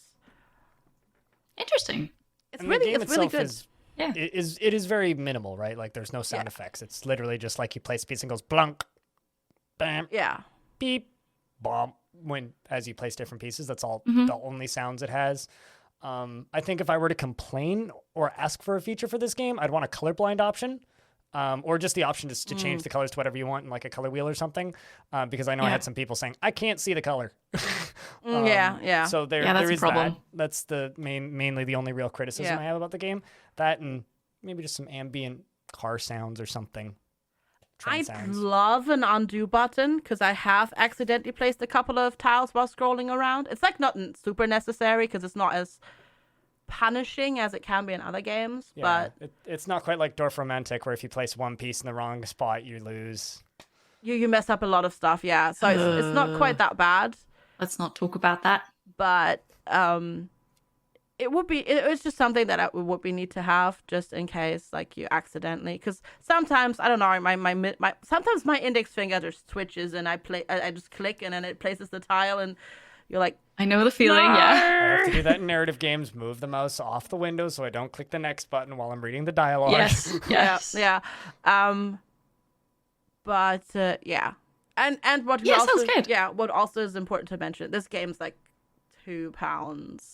Yeah, $3 in Canada, which means it Yeah. costs basically nothing. And it is Exactly. really cheap. Yeah. And I bought it because I know eventually I'm going to play it, but I did want to support the developers. That too, yeah, exactly. And I've already played. I did another run yesterday off stream, where I hit 500 points. So I've already played over 2 hours, and for £2, like, I mean, to be fair, I also said I would also buy this game. I would have bought this game even if I like hated the concept of it, just to like help out and support, because yeah. Exactly. I bought the DRM free beta and made a video about it, and then bought the game when it came out on Steam a second time. So Yeah, exactly. Yeah. it's kind of the same Exactly. thing. But it's if I say this about this game: if you like the concept of minimalist city builders, this is a good one of those. Yeah, definitely. Maybe a little simple and rough around the edges, but it is a good one of those. It's a good rule set and a fun concept. And that was Tile Cities. Good. We've talked about games a lot now. We're going to head into a short break, and then we're going to come back and talk about the news. Hi, this is the Halcyon Frequency Podcast, and I am Belanar. You couldn't hear me in this episode, but stick around for the future episodes for some soothing, rolling R's. Meanwhile, hop over to twitch.tv/Belanar for some building management and strategy games, plus all kinds of variety. Come say hi, and let's go on with the show. And we're back with the Halcyon Frequency Podcast, episode 17. And now we're going to talk about news. Blind is going to start us off with an acquisition, or at least companies are talking about an acquisition. So, do you guys know Embracer Group? Yes. Actually, I don't. Okay, But I perfect. read the article. I was gonna say, one of you pretend to not know who Embracer Group is for a second, so that I can just. Yeah, so I don't know. Please explain. Excellent. So, Embracer Thank Group you. is this scary Swedish shadow organization that's taking over the entire world. They're like the northern, like that part of the world portion of a version of Tencent. They're just a company that has a lot of money and buys a lot of things. Their biggest thing that kind of propelled them into the games industry specifically was they bought Nordic, and then they bought THQ, and then when THQ folded and all of their IP went up, they're the ones who scooped up most of that. So I could if I prepped a little bit more, I could have popped up a thing of all of their assets, but long story short, they own almost every single AA game / publisher that you could think of, as well as some AAA stuff. And Eidos, or Embracer here, has gone into an agreement to acquire Eidos Montreal, Crystal Dynamics, Square Enix Montreal, and a bunch of other assets. This puts them in ownership of Tomb Raider, and Yes, just X, Thief, everything. Loads of well-known things. Legacy of Kain, Deus Ex, like I said, Thief, basically everything that made PC gaming, right? They also own like Valheim, by the way, and Coffee Stain, the people who make what's the name of it? They like just put something out. Satisfactory is their big one, and Goat Simulator, obviously. Same people. But so they own everything practically. And the freaky thing about this isn't that they're buying more stuff. That's, I think, kind of to be expected. We're in an era of acquisitions, right? What's freaky to me is that they bought it. They're proposing to purchase this for a pittance of $300 million. Yeah, that is surprising. Why is Deus Ex so cheap? It doesn't sound like a lot when it's so many companies or property. Deus Ex hasn't put out anything since Mankind Divided, which was Meh. 2015. And it was also meh. And it was also, it was also kind of meh. Yeah.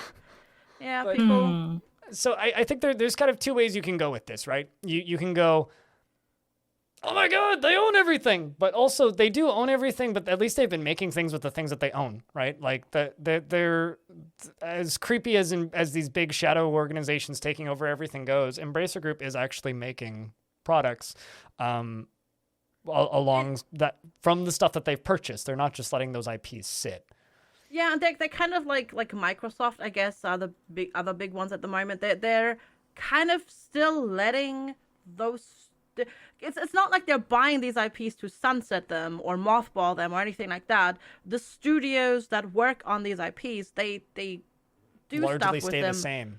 They stay the and same. just They keep do working. stuff, and they make new things as well. So it's not. That sounds alright. Yeah. The only thing, I guess, like, what theoretically I guess comes up is the question of what's it? Oh God, I'm like totally blanking on the term. Like creating monopolies and that sort of stuff. But I guess because you have like Microsoft over in the US and then Embracer Group obviously in Scandinavia, and then you have Tencent over in China, that doesn't really apply here, I guess. In a way, yeah, I don't know. So we'll see what comes out of this. So the co-founder and CEO and group CEO of Embracer Group has this quote on this on their official Embracer.com website, which is a scary as hell name, by the way. Prepare to be embraced. But we are thrilled to welcome these studios into the Embracer Group, and we recognize the fantastic IP and world-class creative talent, and track the record of excellence that have been demonstrated time and time again over the past decades. It has been a great pleasure meeting with the leadership teams and discussing future plans and how they can realize their ambitions and become a great part of Embracer, says Lars Winchford. I'm not even going to try. Co-founder and group CEO of Embracer Group. Yeah, it's not like, you know, all those acquisitions by EA where then the IP just dies because they shattered the studio into nothingness, basically. So I mean, could we live without this acquisition? Probably. Is it gonna ruin those IPs? Probably not. So I'm delightfully neutral about this acquisition, I guess. Like, I don't think anything bad is going to happen. And if we get new IP, like if we get new content in those IPs, it's good.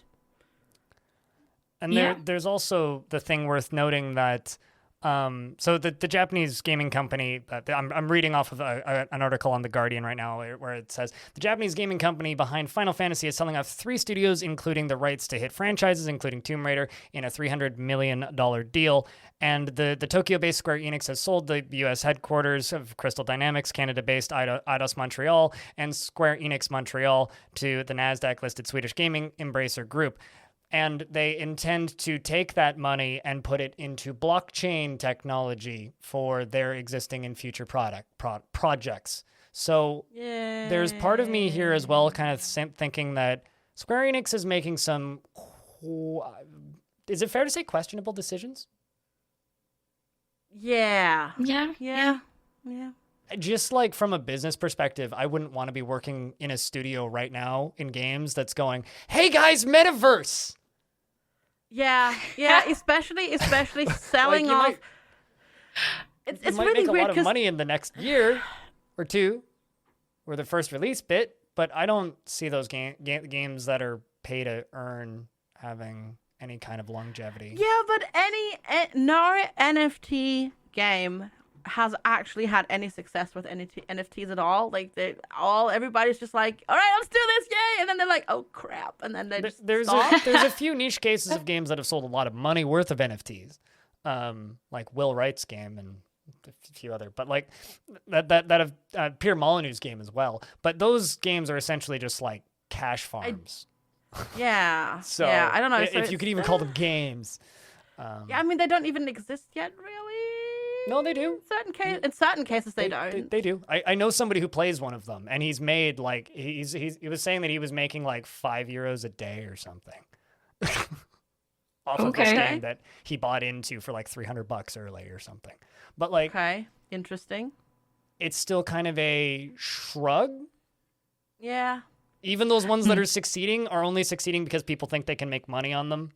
And I would be very, as kind of a fan of Deus Ex, I was actually at a point going, I'm never going to get another one. And the next one I do is going to have cryptocurrency in it. Oh, it's going to be a mobile game. I'm actually a little bit relieved that it's in potentially safer hands. Yeah. It is also creepy monopolies aside. Yeah, it's also interesting to see how Square Enix is like, because they didn't sell anything of their local stuff, all their local Japanese stuff. They're just pushing away all the foreign things, and they're kind of like focusing like inwards again. That's also, I don't know if that's like a post it's not really post, but is that a pandemic thing or have they just Square realized? Sorry I interrupted you. Yeah, no, I was just, or have they just realized that that it just doesn't work between like the Japanese type of game deving and like American type or like North American game? Like, I don't know, like, why would you I just don't understand why you would throw away such iconic IPs for so little money just to jump on the NFT bandwagon. I don't understand. So I don't know if this is mismanagement, expectations, or a combination of both on Square's side, but they have this weird systemic problem where whenever one of their studios releases something, as if it's a Western studio, it comes out like there's this notorious headline from Tomb Raider 2. I can never remember the subtitles of the Tomb Raider games, but it was like sells 2-point-something million copies in first 2 months, and Square Enix says it's didn't meet expectations. Yeah, that's true. And that was like the meme around their Western releases was always didn't meet expectations, and it's been like that for over a decade. Every time one of those studios would release something, didn't meet expectations. They just have way too high expectations. Yeah, it's so that sounds successful to me. Problem or something. Yeah, it's really strange, isn't it? Yeah, it's always been strange. Yeah, but then like those Tomb Raider games are great and they did well and people like them a lot. Yeah, it's really strange to me to throw away the Tomb Raider IP for 300 million, like plus others together. Like, I mean, yes, Thief hasn't had anything in like forever. Deus Ex also has been a while. I actually looked it up. It's 2016, but that's 6 years ago. Mankind Divided. But I don't know. It seems weird to throw Imagine that away how much already. like a team of 20 people told to make a really fancy looking remaster of Deus Ex 1 would sell. Yeah, exactly. Like, it doesn't need to be super like, it doesn't need to be AAA graphics or anything. Like, just give us like a nice art style that fits that old look, like up-res it enough. Make it look like, those boomer shooters that are very popular, and just like put that out. Make it run. Not crash, and make the shooting feel good. Unlike that old game where it's like a wet fart. But yeah, no, they can definitely make stuff with like, yeah, absolutely. I mean, I know maybe they will now. Yeah. Well, hopefully something like comes out of that again, and like this kind of like revitalizes those franchises again. That'd be great, I think. Yeah, well, guess we'll see. Speaking of cryptocurrency. Yeah, in other news, do you want to... You can take it from there. I tossed you the ball. All right, well, I'm going to start us off. So, NVIDIA has to pay $5.5 million because they obscured how many GPUs were sold to cryptocurrency miners. And apparently, yeah, that's a problem because they just didn't say it outright. It's unsustainable growth. If you inflate your numbers and don't tell people that your numbers inflating is unsustainable, then when it crashes, you get in trouble. That's simple as that. Like you're selling a lot of GPUs, and they're saying, oh, we're only selling this many GPUs to these people, and this many GPUs to these people. We have all this demand, so obviously we're growing, so our stock goes up. Mm-hmm. And then when they're like, actually, you sold like 4 times the amount that you said that you sold to these people, that you could have like sold to those people that had the demands, but instead you just. Yeah, it's weird. So they threw in basically the demand and the sales from gaming and cryptocurrency mining. They threw that all into like one number, while at the same time they mentioned crypto in all of their other reports. Crypto showed up, but not in sales. And then basically this kind of like people kind of found out that most of their GPU sales were crypto, or like a lot of them work for crypto miners, because this is obviously, this is not the stuff that's like super recent. This is from like 2018, 2017.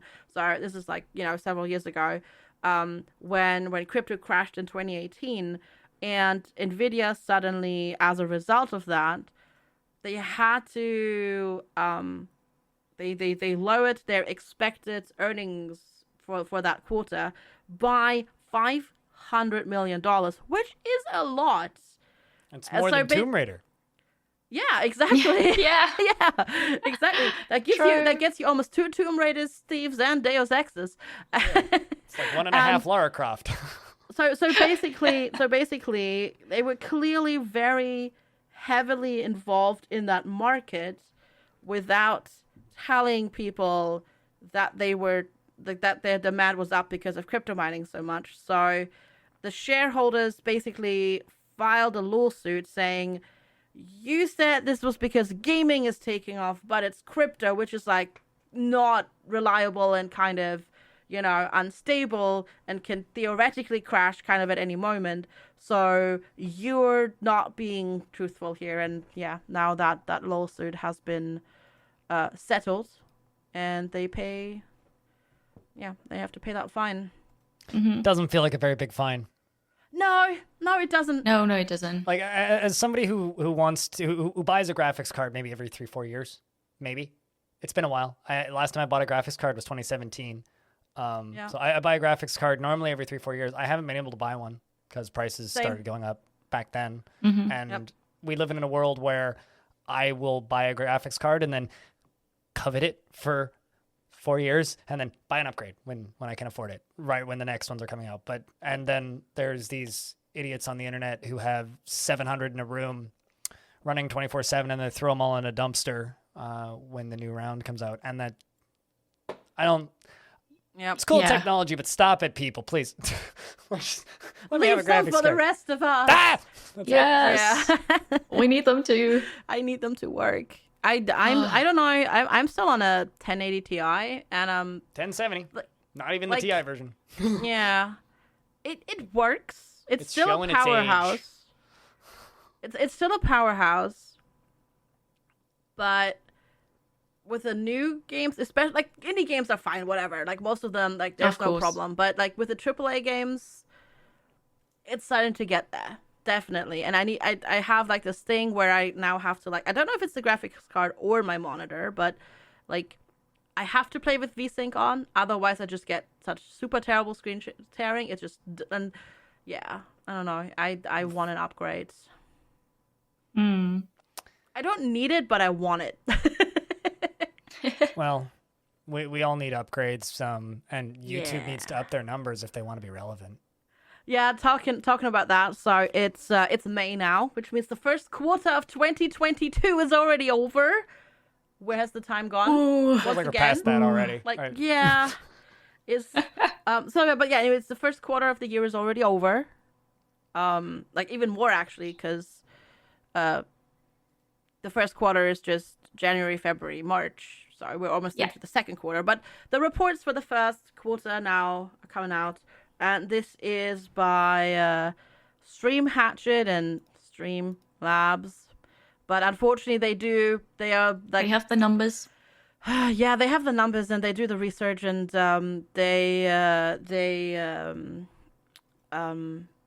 they're one of the two kind of that do these big reports about like streaming numbers, and they like look at numbers over years. They compare numbers between now Twitch, YouTube, and Facebook gaming, and basically there was like this big headline on Twitch where it's like, oh my god, streaming is not Twitch, sorry, Twitter, streaming is like, you know, in decline and viewership is like stagnant. That's actually not the key takeaway. Like I saw like the tweet, and like it's like the author of the tweet didn't understand what it is.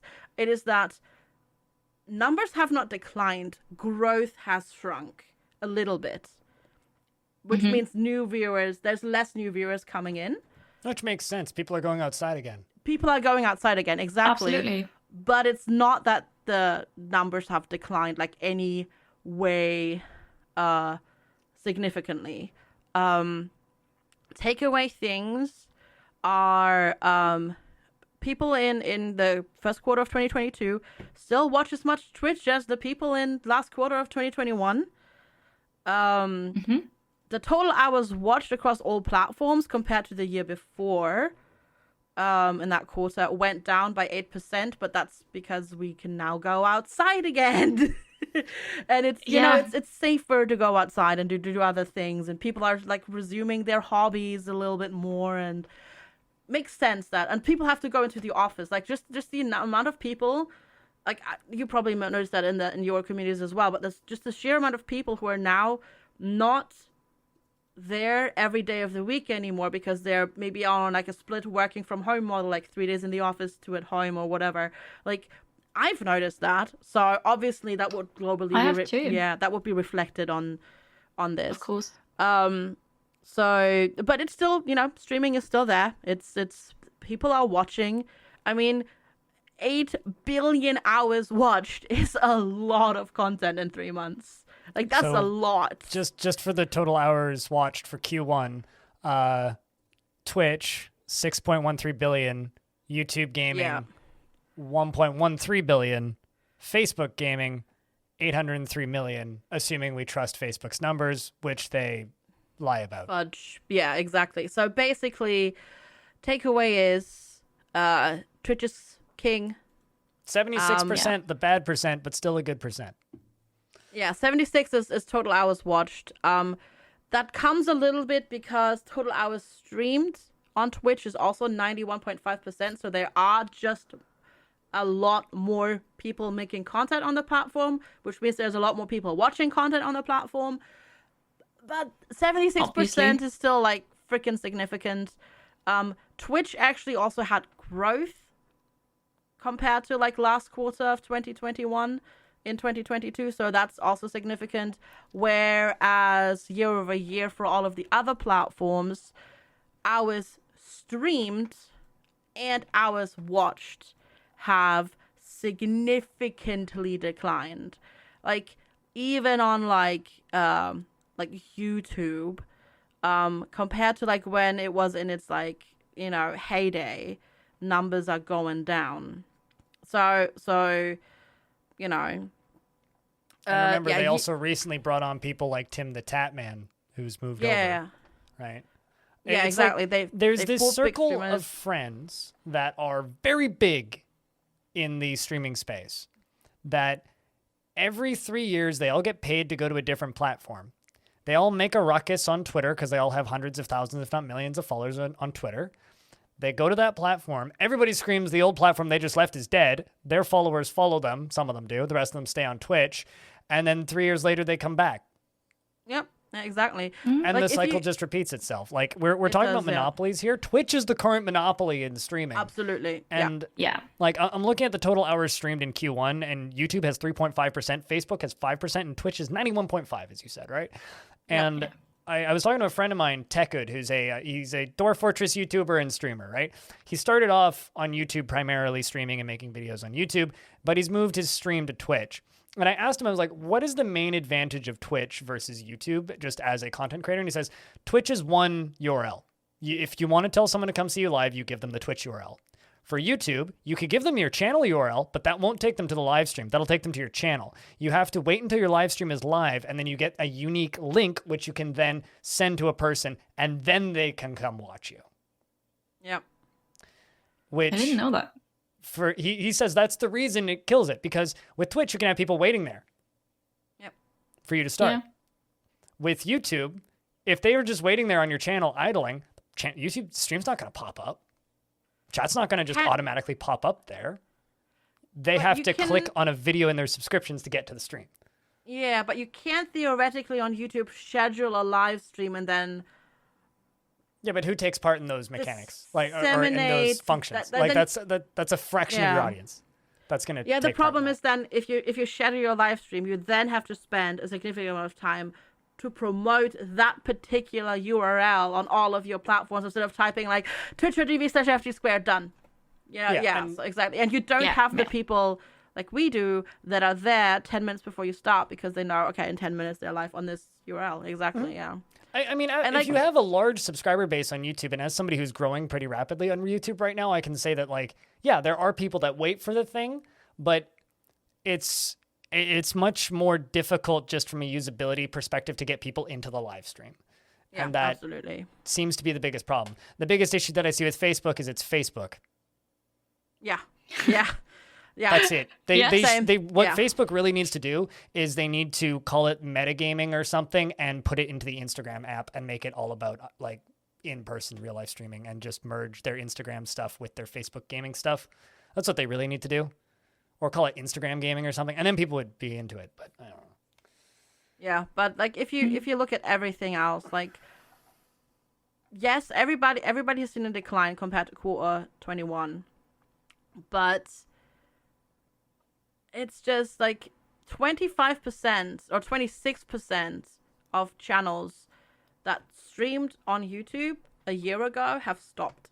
That's a significant amount of like just content creators that tried it and then were just like, nope. Like I have a whole bunch of people that were either Twitch affiliates or partners who moved over, who they're coming back. They were like this whole bandwagon, like, you know, especially like that with the hate raids last year. They were like, we're gonna move to this platform that cares about their viewers and they give us like moderation to wow. We're making this big move to like this platform where we're being supported. The funny thing is they say that like YouTube does anything to protect you from harassment.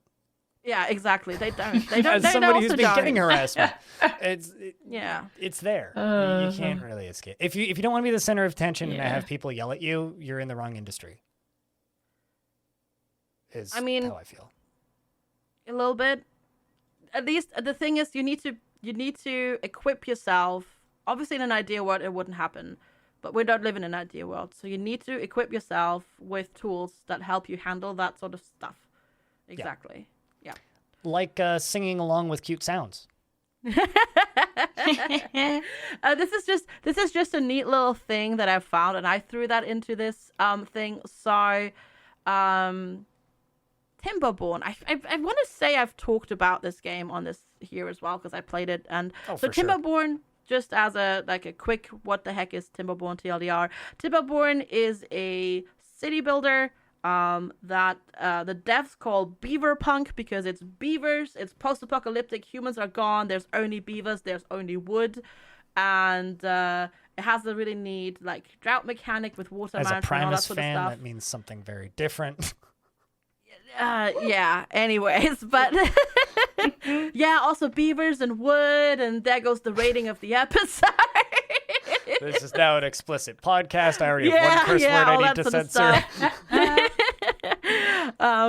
But yeah, basically it's a city builder with beavers. In early access, they're doing some cool stuff. They're pretty involved with their community. Like they had like a neat little update as a reaction to the war in Ukraine. They threw in like they rushed the Ukrainian translation. They put in like sunflowers as a crop in the game and that sort of stuff. Like they're doing some kind of cool little stuff. And they're coming up with a new thing. Also, they actually also did. Well, first of all, what they also did before they came up with this idea, they were the main driving force behind the Earth Appreciation Sale on Steam that happened a couple of weeks ago, last month. And basically, they donated a cut of those the proceeds, like the sales that they made from the game and the soundtrack to like help animals in Poland. So that's pretty cool. And they did that, and then they came up with this cool idea. It's a community project that they're working on because it has a pretty prolific soundtrack, and they're doing this thing where they're taking a shanty from the 18th century, 19th century, whatever, it doesn't matter. They take a shanty, they rewrote it to fit it along with the beavers, and they're doing a community sing along. So you can they have a video, they have like a whole news article and whatnot, how to participate and whatnot. Basically, they're having the community join in for the chorus. You can record yourself singing, ideally with a video if you like, because they're going to make a whole video project out of it, and they're going to merge it all together, and they're going to have like the entire community just sing in the game, and it's kind of a cool, neat little idea. And it doesn't matter if you can't sing, because the more people sing, the better it's going to sound. So even if you sing badly, it's still going to sound good. So, and it's also worth noting that their deadline for this is May 13th, 2022. So this podcast will go up on the 8th. So you have the week, basically. Yeah, pretty much. If you want to take part. Are you sending in your voice, FG? Yes, I will do that. It's just Kiri, a cool little thing, voice? yeah. I don't know. I didn't plan on doing it, but I mean, it sounds really fun. I mean, why Yeah, not? it's just Why don't we all do it? Shall we all do it? Because we're here. Like, we don't need to do it right Halcyon- now, but... No, I know, but Yeah. like Halcyon and Timberborn. Yeah, I mean... Yeah, exactly, why not? It's just why not? yeah. It's gonna be fun. Consider fun voice thing. acting experience. This is a professional True. thing that you Yeah, no, let's do it. Yeah. Okay. That sounds really fun. Yeah. Lovely. And talking about more fun. Sorry, I just took that away from you. No, it's okay. It's okay. Because it's all good. quite hilarious. EVE Online came up with a really cool thing that they announced the other day. So tell us about that, Blind. What are they doing? Oh, I have to take this one? Okay, so EVE Oh, were Online... you? Oh, sorry. Oh, no. Oh! You were taking it from me, and now you gave it to Blind, but that's okay. Oh, no, go ahead. Sorry. I messed it all up. All right, fire me. FG's now gone from the podcast. Goodbye. Like, I've been fired. No, I don't care. So- I mean, I care. You need to stay here, FG, but I don't care about who's going to talk about it. Am I reading this subject line or... Yes, go ahead, Blind. So once a year, EVE Online has a company meeting, and by that I mean a alleged convention where business owners in the video game show up to talk about their business portfolios and threaten to assassinate each other. They have an annual convention. And when this at EVE Fan Fest this year, they announced this, and it came out alongside of this tweet, which says, "This is not a joke. EVE Online and Microsoft Excel is happening. Soon you will be able to transport in-game data directly into Excel spreadsheets in a space made easy." And the crowd is loving this. So TLDR, they're giving you like an Excel spreadsheet export button for in-game. It's really not that complicated. It's basically just like they're partnering with Microsoft to have proper like support. And I think it's awesome. I mean, I don't know what you use it for, because I have played EVE Online once, but that was for a completely different thing, and I only saw like a mini game in it, so I don't know what you would use it for. But just having the ability to make a spreadsheet and then, I don't know, okay, so you know do Crusader something Kings? with it. It's amazing. Yes. Okay, you know how Crusader Kings is like a lot of numbers and dials? Is it? A lot of stats. Well, yeah, you have a lot of stats. Every yeah. character has a lot of stats. Okay, multiply that by True. 750 million. And then it's Eve. Sorta. So EVE is this, because EVE is like, for those who don't know, it's been like this really long running space MMO. It's all and spreadsheets. It's all just spreadsheets and stats, basically. There's a It's lot a of space stats and game, yeah. but everything in the game is player owned and operated, including space stations. So like Yeah. you can equate like a real world dollar value to these ships. If EVE Online was made now, it would be a blockchain game and it would never succeed, but because exactly. it's been around for 20 years and it's this weird like thing that allegedly has 50,000 people playing at all times, when in reality I think it's probably closer to 20, and just they're all logged into 5 accounts. It's like the two people that I know that were really into EVE Online a couple of years ago and now are both a couple of years clean. They both would run like 15 accounts concurrently. Wow. Yeah, and it's like at the same time, and they'd be playing Tarkov, and it's like, what are you doing? Oh, I'm at war. Why? All of my ships are parked in insert sector here, and we're playing Tarkov until we're told to go kill thing, or RuneScape if it was like they have to go to war sooner so that they can just minimize RuneScape and do whatever. But yeah, there's like fighting, and there's intrigue, and there's hostile takeovers of like in-game, like because you have like companies. Read up on the in-game, anime wars and the thousands of real-world dollars that were lost an hour in ships because one space pope didn't like the other player-run factions' taste in anime. Is okay. I love reading about EVE Online. Hate playing it. Well, in any case, I think that's a really cool thing to have, like an export button for Microsoft Excel. It needs it. I like it. Yeah, nice. That covers all the news for today for this podcast. Blind, we've heard you have like a little game show for us. Yeah, so I spent a bit of time playing it was Star Wars Day. May the 4th was just this week, and Revenge of the 5th happened the day after. And I was at one point a major Star Wars buff, and then it was all ruined by Disney. But while playing this very, very elaborate Dwarf Fortress mod for Star Wars, it came to my mind that I can't tell the difference between half of these Star Wars creatures and Pokemon. So I'm going to play this little game with you two, and it's just going to be you both choose an answer, and then I will say what it is. It's very simple. We could score it if you want, but it doesn't really matter. Is this a Pokemon or is this a Star Wars creature? So I'm going to read a name for you, and I want you both to guess whether or not you think it's a Pokemon or a Star Wars creature, and then I will tell you what the thing is. Yeah, Does that sound fun? Okay. Yeah, important to note is, yes, I have played one Pokemon game. I have not watched the show. I basically know nothing. So I know no Pokemon. So Kiri has to carry me. Okay, another disclaimer. I've played lots of Pokemon and I've watched lots of the show when I was a kid in German. So I know some English Pokemons. Let's see. It's going to be interesting. Yes.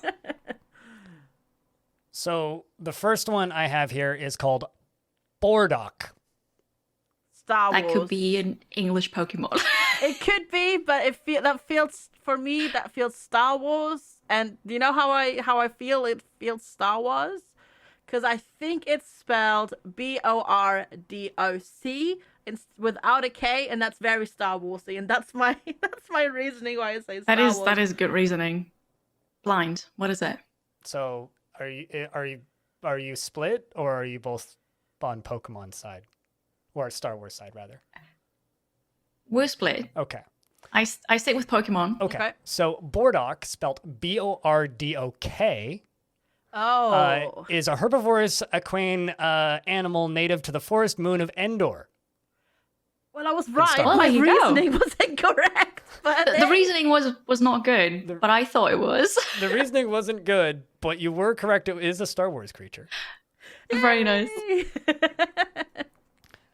So the next one I have here is Houndour. Pokemon. Probably. I'm pretty sure that's a Pokemon. That name seems that I've heard that name, I think. Houndour is based on the Doberman and Rottweiler. Houndours have a reputation for being aggressive, relentless, and relentless in hunts. It's a Pokemon from Gen 2, all right. I think. Okay. The next one here is Feebas. That's a Star Wars thing. Maybe. I don't. Yeah, I think so too. I'm trying to like rack my brain about like words that I've heard from people that play Pokemon, and that is not a word I've heard from people that play Pokemon. So, yeah, I think I concur with Kiri that it's Star Wars. Feebas is a water-type Pokemon introduced in Generation 3. No! And was also Alright, well. apparently notorious for being one of the most pains to actually catch and even worse to evolve. According But to I a just question why article I was reading. Pokemons were even translated to other languages. Like, why? Japan! Oh, Yeah, Um, yeah. okay, well, This next one I have here is Durkolo. that sounds Star Warsy. Yeah. Star Wars. Mm-hmm. I think so too. Durkolo are a sentient species native to the planet Solarian, I think. Star Wars. Awesome. Never heard of it, but Yep, good. yep. Yeah, we got one right. I These are did all also- canon, too. So Oh, nice. I did just Google Feebas. And you know what? It's like the Japanese name makes so much more sense because like Feebas is spelled Feebas. It's a fish type Pokemon. And then you have the Japanese name of Hinbasu, because, you know, Japanese can't have a the S without the U at the end. But it's actually like, yeah, it's just it's spelled like bass, like the fish. So I don't know. It's weird. Anyways, continue.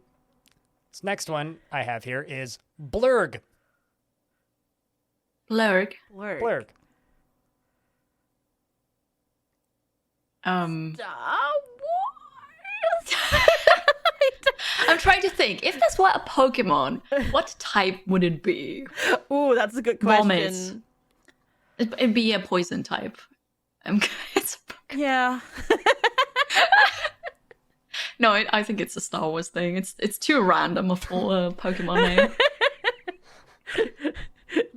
Blind is just laughing in the background as well. Yeah, that was Okay, that does not make me confident in my choice here. What are you gonna say, FG?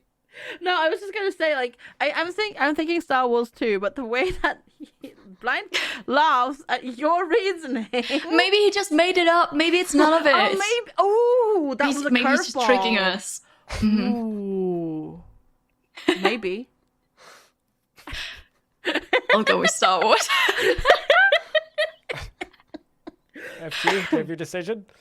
Yeah, Star Wars. Yes. You're correct. Blurg is a non-sentient two-legged reptilian beast found throughout the galaxy. You need to look up a picture of a Blurg. How do you Because spell the first it? time I saw a Blurg, it's spelled Blurrg. I almost died. Oh, those is that thing? things. I know them. Yeah. I didn't know it was You called can ride Blurg. them. Oh, yeah, I didn't know that either. Oh. It's like someone took a piranha and strapped it to a rhino. No, to a T-Rex. To a T-Rex. Yeah, look at those small arms. Rhino feet and then like T-Rex legs and arms. Yeah. It's a Yeah. and then- blurg. Yeah, that's That's it. great. Now, Perfect. this last one I have. Let's do one more. I've got one more. Perfect. This last one I have here is called Scython. That's a Pokemon. Pokemon, I would say as well. Because of the Psy. I don't know why. Scython is a zombie sentient humanoid that is believed to be evolved from other humanoid creatures like an ogre and feeds off the flesh of others. It's Star Wars. No, it sounds like a Pokemon. It does. But hey, Aw. I mean, it's evolved, so it has the evolution in it. Yes. Very good point. They appeared in the Star Wars novel Darth Maul Shadowhunter. Whoa, Okay. that is like out there. Like knowledge, like, yeah, okay. But yeah, I had to do some Alright, digging cool. to find these. But That was really fun, Well though. done, though. Yeah, that was good. And difficult. yeah, so that's my little game show. I didn't keep track of scores, so the audience. Thank you. can Me figure it out. neither. I had fun. That was so I'm hilarious. okay with yeah. that. That is what Yeah. matters. Yeah. Exactly. Exactly. Right. Thank you, Blind, for doing that, and thank you, Blind and FG, for joining me as a host today. It was interesting hosting an episode. But that was the Halcyon Frequency Podcast, episode 17. I'm very honored to host this. If you have no clue why I am the host today, 17 is actually my favorite number. And basically the team, but also viewers said that I have to host this episode. So I did. You can find this podcast on halcyonfrequency.com. You can find our streams there as well. And all the links. The podcast is also on other platforms where you usually find podcasts on. And where else can we find you, Blind? You can find me at twitch.tv/BLINDIRL, where I play Too Much Dwarf Fortress Tuesday, Wednesday, Thursday for too many hours. The rest of the week, you can find me over at youtube.com/blind, but just BlindIRL on YouTube, and you'll find me there. And I tweet again on Twitter, at BlindIRL. Sweet. FG, where can people find you? You can find me under FGsquared in a whole heckin' lot of places. That's Twitch, YouTube, Instagram. I'm doing more stuff over there. I'm trying to, at least. TikTok, Patreon, and then I'm also on Twitter, but there's a sneaky underscore between the FG and the squared. And yeah, I do stuff live 5 days a week, and then I'm ghosting around on the other platforms as well. Very nice. And I'm 2D Kiri. You can find me on Twitch, Twitter, Instagram, TikTok, YouTube.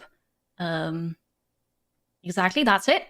I stream strategy games, indie games, and we're all happy to see you in our streams. Check out the other team members as well. Listen to the podcast, recommend it to people, upvote it, like it, rate it, comment it, whatever. And if you want to ask us questions, we have a community Discord server where you can ask questions there. I think that's it for today. So we're going to say goodbye now. Thank you for listening, everybody. Have a good day. Goodbye. Bye. Goodbye.